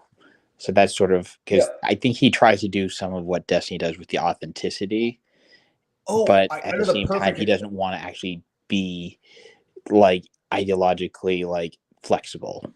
I know the perfect example of this was after the Kyle Rittenhouse incident, where after like the footage came out where it showed that Kyle Rittenhouse was clearly acting in self-defense, and then when he was found not guilty in court, Vouch like started an entire argument with Destiny about like, oh yeah, no, how he's a murderer. It's like, dude, did you watch the video?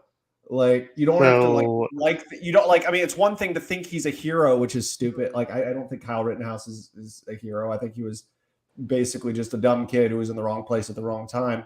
But at the same time, it's like, yes, he like, why are you so dead set on this fiction that he is a murderer? It's that is a good example, that's basically, of like how he's dead set on everything, even when he's proven wrong.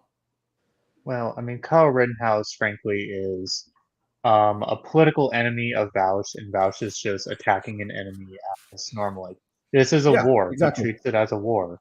And, you know, it doesn't matter if, like, technically your foe was within the right. If you want them to lose, you're going to do anything to make them lose. And then Rittenhouse wasn't even really, like, I didn't even get the sense Rittenhouse was even political. Like, he just seemed like a normie who liked shooting guns. And even when he went, But you even when see, he went on that's Tucker, enough for him to even be when he went on political. Tucker, he said he supports the Black Lives Matter movement, and it's like this guy is not like some crazy right wing guy. This is just a kid who's basically probably generally agrees with the consensus. Look, the way Probably I not put so it, much also, anymore. I ever since, will like, say one but- funny thing. My dad actually personally knew Rittenhouse's lawyer. Like, I remember he saw him on TV and he was like, "Fuck, I know him." But essentially, though, the thing is, Rittenhouse is, in my opinion, a dumbass.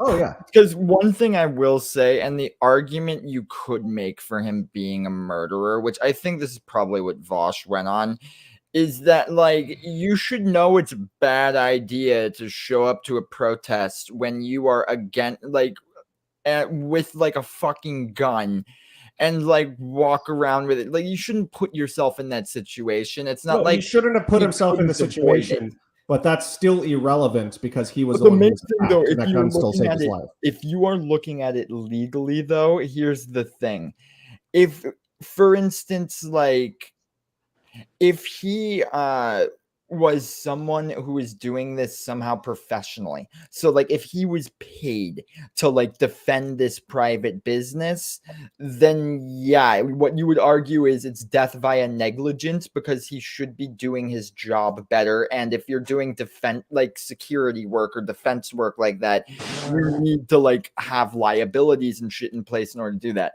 Thing is, he wasn't paid. He just did it for free. There is no way you can claim negligence as like a way of him murdering because he was kind of just stupid. And Yeah, that's here's also the thing with that situation though. Excuse me. No, but with that situation, and I can understand, like, I think it was a bad idea for him to go. He should not have been there. Of course, that is not an argument. To be fair, That is not an argument against him, two dumbasses against the actual collide. self-defense. Like, yeah, but that's irrelevant whether or not he should have been there. But yeah, still, I do think he should not have been there. And but at the same time, the police weren't really doing anything. And it's like, you have a problem once a 17-year-old has to step in to defend like property. What I'd say is I honestly view it as a meeting of two colossal dumbasses because the other thing is if you watch the video, what you'll also see is like that dude was just like he was fired. I think what was he fired a warning shot or something in the air or something like that. He was pointing the gun all around. He was very, very irresponsibly handling a Probably firearm. never handled a gun in his life. And he was doing it in a way that was threatening. And the thing is like, look, I'll be honest, like I was taught gun safety as a kid. Like you don't. We used to shoot guns together. We used to shoot guns together. Shoot it.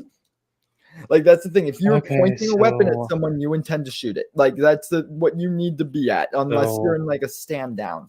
Okay, let's get back. So Let's get back to frankly, topic. so You okay, have to say, Khalid?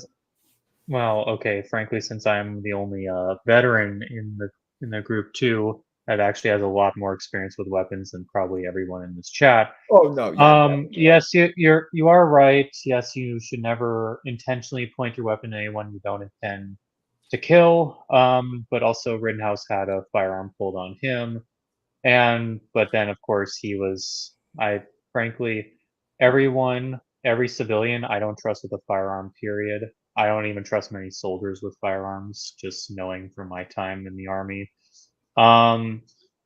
It's just, in a chaotic situation, like things develop really quickly, and you're not going to have the clarity. You're not going to have 2020 insight on what's happening. You're just going to react in what you feel like you have to do in the moment.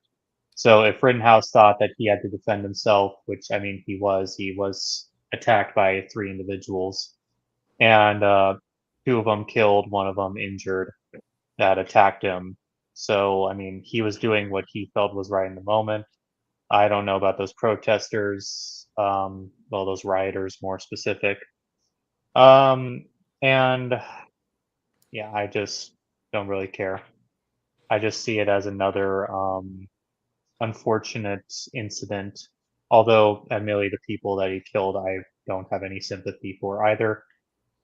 So, I mean, yeah, it's like wasn't one of them like a convicted like pedophile what? at one point? Yeah, one of them was a convicted pedophile. One of them was a what was it? Domestic abuse, sexual domestic abuse, I believe, Wasn't that was the dude another who one. lived too?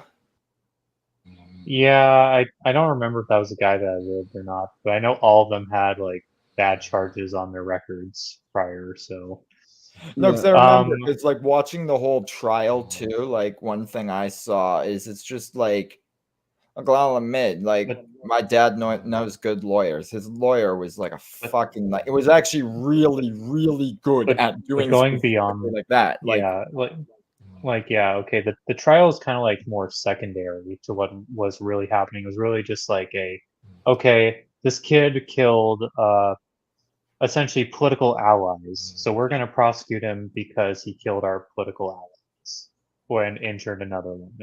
That I was will the say point of the I want to trial, take it away from this because I mean that I mean a good and that's discussion, why of course, Vouch came out against but Rittenhouse. but back to speaking of pedophiles though, do you guys remember when Vaush basically said he doesn't see anything wrong with people who consume CP as long as they don't pay for it? But then he was like, I okay, actually know the whole story behind this. That well, was let me finish. Hold on, let meant me to be an finish. Like, do you allegory. guys? And then he went ahead and justified that reasoning on Aristotelian virtue ethics, which like I don't see how that works. Like, it seems like he was just putting buzzwords out there. Like I don't know how you can justify that on virtue ethics. I feel like he was just saying something because he knew the people, the midwits watching, had no idea what virtue ethics is, and they're like, "Oh, he's smart. He probably knows." Like, do you remember what was his argument exactly? Like, I mean, The argument he was making, actually, ironically, is what he was trying to say is it was an argument for ethical consumption under capitalism, and the whole idea is like it was mainly him making a more extreme version of the argument of like, well, if you buy blah blah blah, then you support like child slavery in like Asia or some shit like that, you know, because like when you make your iPhone, there's probably some kind of child labor involved in one of the steps involved in like bringing the iPhone to you. But this does show, I think, one of the big problems with Vosh is when he starts getting into like those allegories and those metaphors, he gets way too fucking deep into them. Like that is an issue in itself because now, for instance, yeah, a common like just thing people will throw against him is like, you're a pedophile, you're a pedophile. And the thing is like if you really understand all of the context behind it, you realize like, not really, and he wasn't even really saying that much. But the issue is that requires going back and viewing all that context. And if you're someone who's in this business, you're an influencer, you're a content maker, you need to be aware of that shit and you need to try and avoid it. You don't go into making an entire like allegory about blah blah blah or blah blah blah. It's like I know another famous one he did is like the Coconut Island one, which is like it's just he kind of goes too deep into some of that, which it can be entertaining, but it also kind of gets thrown back in his face. okay, yeah. I mean, I don't really watch Vaush, so everything I know about him is from external research. Like, I've never really followed him, never really been my thing. But yeah, does anybody have anything? Because we still have one more guy left. But does anybody, before we move on, have anything to say about Vaush? Like, is there anything we haven't really discussed yet that you think is worth bringing up? I guess I think Chris is sleeping. No, I'm not sleeping. No, then it sounded like snoring. But no, for sorry. Or is that you, Yeah, Plutocrat? so yeah. I guess final thoughts. One thing I appreciate about both Vosh and Destiny is they'll also call out shit that's going on from their side. Like Vosh will criticize like people who are hyper left and just stupid, and Destiny kind of does the same. Where like you'll never see like Hassan like turn around to his side of the aisle and be like, "You're fucking stupid. Actually, maybe you shouldn't be saying this." Yeah, I mean, I will So say it's interesting when Vosh is trying to copy Destiny because like a lot of that deep analogies and allegories, I feel like he stole that from Destiny because Destiny, most of his controversial points will be doing something similar to that what Vosh does, where it's like he'll get too deep into a metaphor. Yeah, I mean, it's kind of funny that that's kind of how he does it. Like, I mean, there's something kind of endearing about like basically getting so wrapped up in like a metaphorical tangent, then like you just kind of lose it. Like, I don't know, like I can identify with that. That's definitely happened to me before. Like I used to have that problem, but even so, yeah, I think a lot of the thing is he's just kind of full of himself, and then his fans don't really care. His fans are like, oh yeah, no, he has a right to be full of himself or whatever. Truth is, I think just like fame, especially, I'd say almost even more so than money. Fame just really gets to people's heads. And the thing is I feel like people kind of end up reacting in different ways. And I'd say Vosh, like, look, is it the most pleasant way to react to like all that fame by getting really full of yourself? No, but it's also not the worst. You could also become like Hassan and just always be very angry and bully anyone who tries to take your ego down even the tiniest notch. Yeah. I mean he definitely shares something in common. Like that's kind of what he has in common, I think, with like Ben Shapiro. But I don't know. So we still. Does anybody else have any last things to say about him? Like anybody else? Now your chance. Tilhoon. I hope he's right Yes. about the Nazgul vortex, but that's it's like one thing I hope he's right on. Okay. So, trying to find a good picture of the next guy, but I can't really.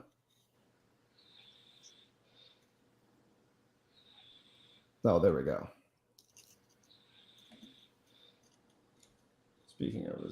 Speaking of Bausch. Okay, so this last guy right here, he's not really influential in the same way as these other three people are, but he basically somehow ended up becoming on their side in a very weird arc, and he's kind of like more of like a sad figure right now. I was never a super huge fan of him, and again, like he's a little more like obscure.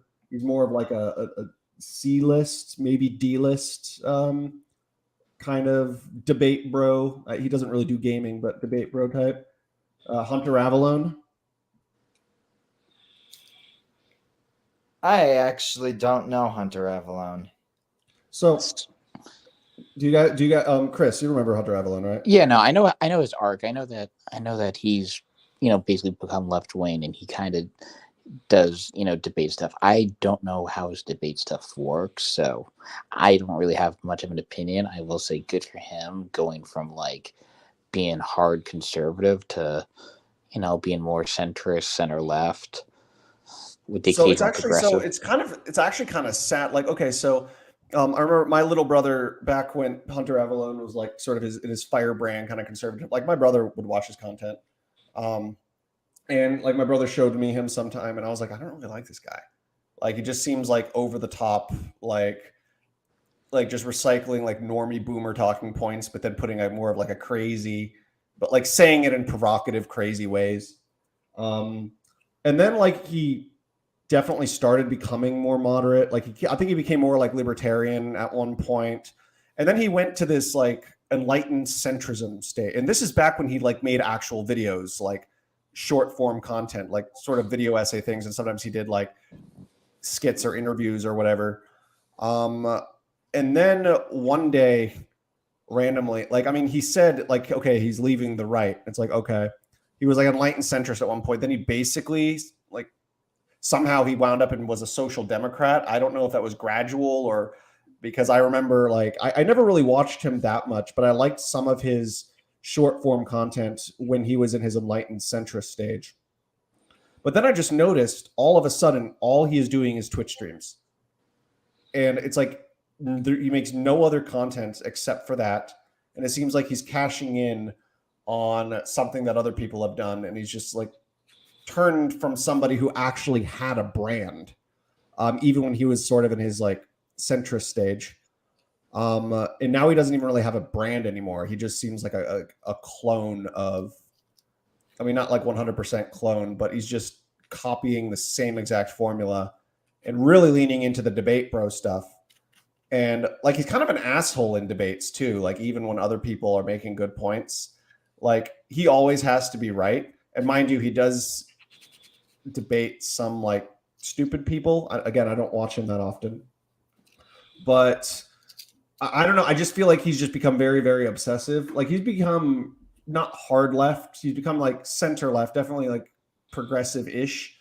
With the exception of abortion. I know he's still pro-life, but either way, like part of me almost feels like it was getting married that did that to him, because he ended up knocking a girl up.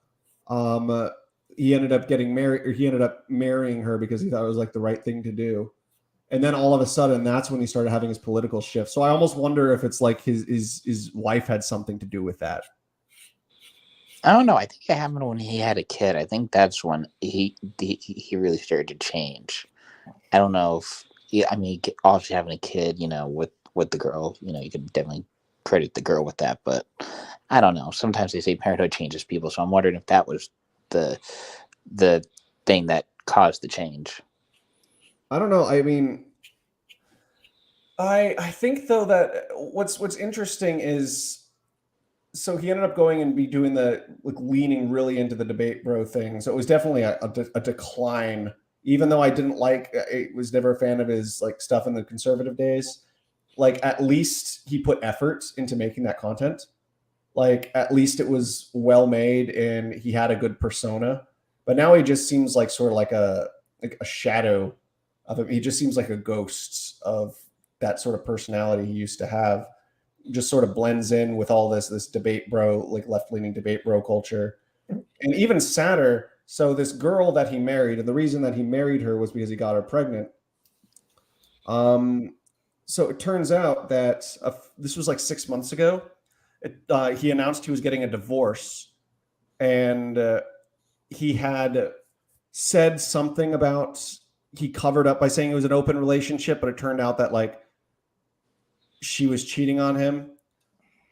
And I won't get into the details, but like, I mean, the picture is very funny. I'll say it afterwards, basically what happened. But he ended up getting a divorce, and like he's divorced now. He's like 25 and divorced, which is very sad. And then he's just like, all he has now is basically this debate bro stuff. And I think he's a good example of somebody who tried to lean into this niche to become like Vaush, but more or less just ended up becoming like nothing special. Sounds like he kind of just sold out. Like what you kind of said initially, it's a lot easier to just do Twitch streams and like debate people like that than it is actually low effort, yeah, edit content. So if he can do it and he still makes as much money doing it, maybe that's just the way he thought of it. I mean, I don't really know that much. I don't have much of a horse in this one, but I think also with regards to that, like he definitely started grifting towards libertarians at one point, but they didn't really he was, they didn't reject him. They just didn't pay him attention. Like he made an entire video after he like left conservatism, an entire video about I'm going and knocking on the doors for like young Americans for like liberty or something, or students for liberty. And he like made videos of him like going and like going door to door. And it's like, why are you making a video of this? But then like that went nowhere. And then he started moving more left.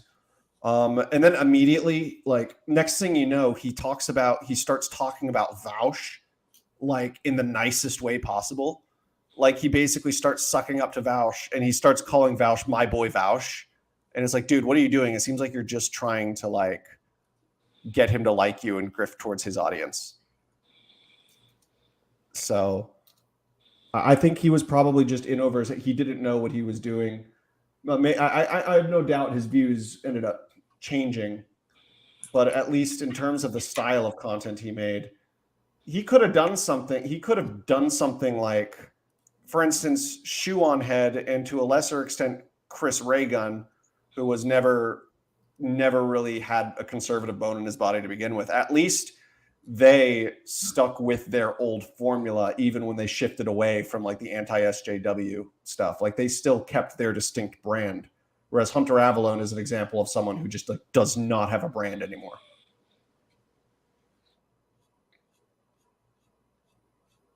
So, Kilhoon. I don't know about this guy, so no opinion. Nobody else? Is it Chris? You have any final things to say on him? I have no idea where he is. Yeah, I'll just say I don't know much about him, so I just don't really have that much of an opinion, really. He's really just sad. Like, I mean, I just like the way I used to not like him, and then I sort of started liking him when he stopped with the whole like MAGA stuff, and like then I started losing like respect for him when he started going down this route, and not even because of his politics, but because it felt like he was just leaning into something else because he realized he'd lost basically his entire old audience. And now he's just now it's just his existence as a content creator is just sad, and there's nothing unique about him. So, but I guess nothing really much left to say on him. I say we go for another 5 minutes or so, just I guess wrap up our thoughts just on this overall like left Twitch influencer streamer phenomenon that we've been seeing. Do you guys think that it's something that will stay in the long term, or at least move on to influence I guess future phenomenon that will be similar as like technology event? Or do you think it's more or less just a fad? Do you think it's just like a fad style of content? I think it's going to continue. And the truth is, because what we've also discussed, I think, is the result of a lot of different political developments. And these are noticed not only on the left, but on the right. I'd argue like leftist debate bros streamers aren't really like a condition in of themselves. They're a symptom, they're popping up because our political discourse and the way we discuss this type of stuff has. And it's also easy to do so much that the issues, for instance, one thing I'll say is like, we live in a period I'd call like the death of an expert now. Like being an expert in something doesn't fucking matter. Everyone's an expert now. Everyone has to have an opinion on everything. No, exactly. Yeah, you don't just like. I'll say one thing is like back like before a lot of modern social media, you would just hear like, "Oh, this guy's an expert on this issue. I'll trust what he has to say. Like, I'll trust that." Now that isn't really the case. The internet, in a lot of ways, is kind of like Kilhoon will appreciate this analogy. It's like the Protestant Reformation.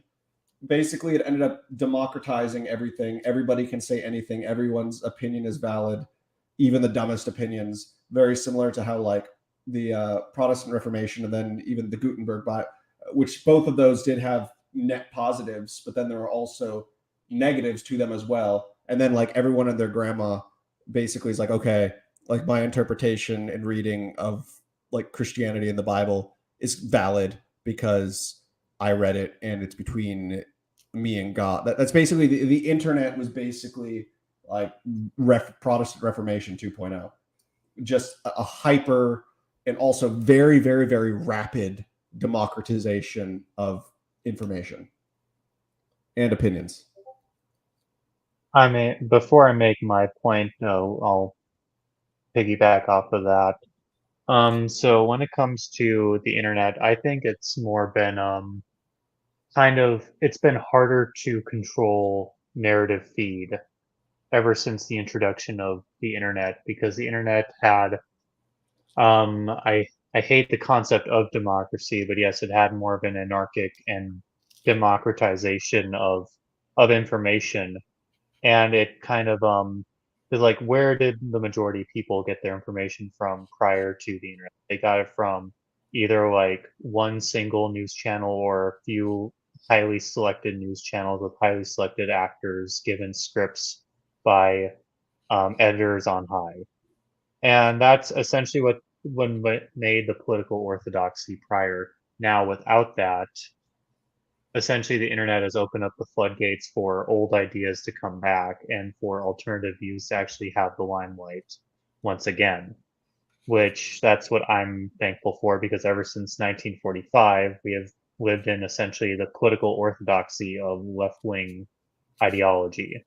Like, you could kind of say in World War Well, II, Kilhoon's definition of left wing. well, I mean, Well, to be fair, Roosevelt was though, explicitly left winger. no, and, Before any go- rebuttals from you, Strange. Before any Oh, yeah. rebuttals. So you made your whole giant spiel before. I'm going to do mine. So essentially, these people, like these left-wing YouTubers, they are just essentially the mouthpieces of current political orthodoxy. That's why they are popular. That's why they are pumped in the algorithm. Well, then the political unorthodox, aka like the true right, not the fake right, not the containment right, they aren't promoted in the algorithm. In fact, they're oftentimes banned from social media and other sources of information Some far because left, they there don't are want some their far ideas to leftists that become are censored too, popular. though. Well, there's very few, like, and it's most of the time the left wingers that don't go along with the orthodox left wing positions. You can kind of say like traditional tankies, and let's just say the left wing that's actually, I could genuinely say, a little bit pro working class, which is not the type of left wing wanted in America, the Yeah. political elite. And I will say, I think an example, and I know like the pro Palestine thing, I know that's not like really a left right issue. I know it's like you see variance on both sides. I know the more vocal ones tend to be more on the left these days. But I think of like that is a good example of something, an opinion that is more prevalent on the left that actually has like been censored a lot. Like, I mean, there's like a lot of pro-Palestinian stuff that is like completely like censored online by social media companies. Well, yeah, like what's her face got fucking fired from like the Scream movies because she said like she's against genocide in Palestine or something, and then the company was like, "You're fired." I mean, yeah, I mean, it's So- like Israel, like categorically, it is not a genocide. Israel's not committing genocide by UN definition of genocide. No, So but it's like I think that whether- analysis is. no I think that matter, like- analysis, when people say that, is kind of naive. At the same time, I have no love for the Israeli government, but like, but still, you have a right to state your. No, yeah, it's opinion. that. And Like the whatever internet does your- censor like people like pro-Palestinian activists. Yeah, whatever your take on the issue is, like, I just don't like the idea of like taking that drastic a goddamn action because of what was really a very milquetoast like social media post. Like if she like posted a fucking I don't know, like some sort of manifesto about how because of Palestine she is making a plan to kill every Jew or something like that, then yeah, no, you maybe fire her, because it's also like a kind of an indication she's fucking crazy, you know. But if it's like something like this, like I don't know, if you feel the need to do something, like reach out to her and be like, hey, you making this statement made some people at our company feel uncomfortable. Could you maybe like clarify that, and like just so like if people might not misinterpret it, because we've made millions of dollars together and maybe we shouldn't sabotage that relationship. Okay, bye. You know, and then like, you also like, and people have been canceled for less too. Like the whole thing with what's her name from the Mandalorian. Like that was a dumb situation. I don't even want to get into like, this isn't an Israel-Palestine stream. I mean, censorship, I guess, does kind of play into it a bit. But yeah, no, I see exactly what you're saying. yeah. There is definitely dissident voices, regardless of whether they're on the left or the right or the center. Often, yeah, are getting their speeches often being suppressed. So, anything else you have to say? What? Just going on, I don't think, frankly, that most people should even have an opinion. Israel I kind of Palestine. agree. For one, it is a war between two peoples that are not our own, across multiple oceans, like one ocean, one sea, in an entire another continent on the complete other side of the world. And also, it's like we are being made to choose between the two. But frankly, why should I choose between either side when none of them are on my side? Any last things about like the like the main subject of the stream? I think mean- I guess this ties into a bit that last point though as well, where it's like I feel like this is also part of the symptom is everyone feels the need to take a side on everything. And I do think that like the world and hell, even some of these content streamers, I think would benefit it if they just learned when a certain issue comes up, they're just like, oh, I don't know about that. I don't really have an opinion on it, and I don't feel like talking about it right now. Yeah, I see what you mean. I mean, we could also have more than just a dual option, like of ideas. It's like, oh, who do you support? It's like Israel, Palestine. It's like I support neither. I support the third position. Like which Natural you can selection. guess. No, the Kingdom of Jerusalem, but that's based, yeah. But yeah, no. So just anybody have any final thoughts before we end? Any additional final thoughts? Going once? Yeah, twice? I'm good. Okay. yeah. Well, either way, thank you guys so much for coming on. I don't know. Again, this was a little like and this wasn't a political pick. This was just a one-off stream. But I don't know. I thought it was an interesting like this. Usually we don't talk much about media or streamers or anything like that. But I just thought it would be an interesting change of pace, especially because, again, like you're saying, everyone, the internet has made it so everyone has an opinion now, for better or for worse. And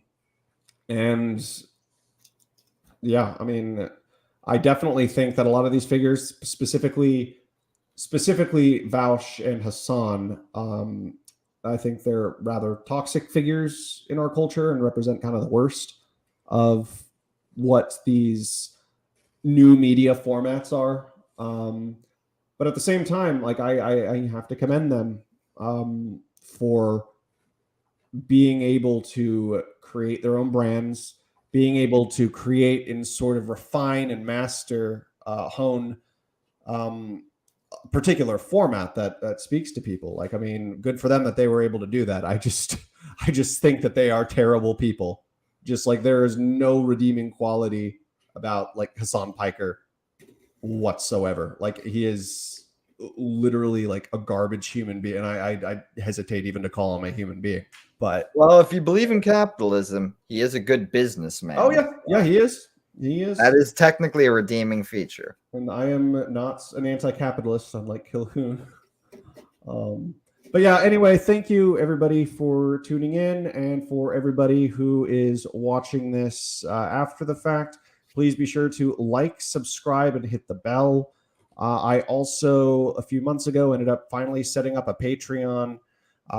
So if you want to support that, go over and check it out. Nothing's really happened with that so far, but again, like, subscribe. Please support the Patreon. Okay, they've been. I know they've been trying to keep it from me, but they've been talking about selling me into slavery in order to keep the podcast going. Please, just go to the Patreon. I want to be free. Yeah, yes, Well, before I sell them to the Souds as a I just want to say thank you, both of you I don't guys. want to be building Neom. Thank you guys, Kilhoon and Strange Seconds, for coming on this evening, especially because it was a little last minute. Always glad, happy to have you on. I know I have Kilhoon on every time because he's my co-host. But also, yeah, I'd love to see more of you two, Strange Seconds. Yeah. On that note, good night, everybody, or good whatever time of day it is if you're listening to this after the fact. And I will see you next time.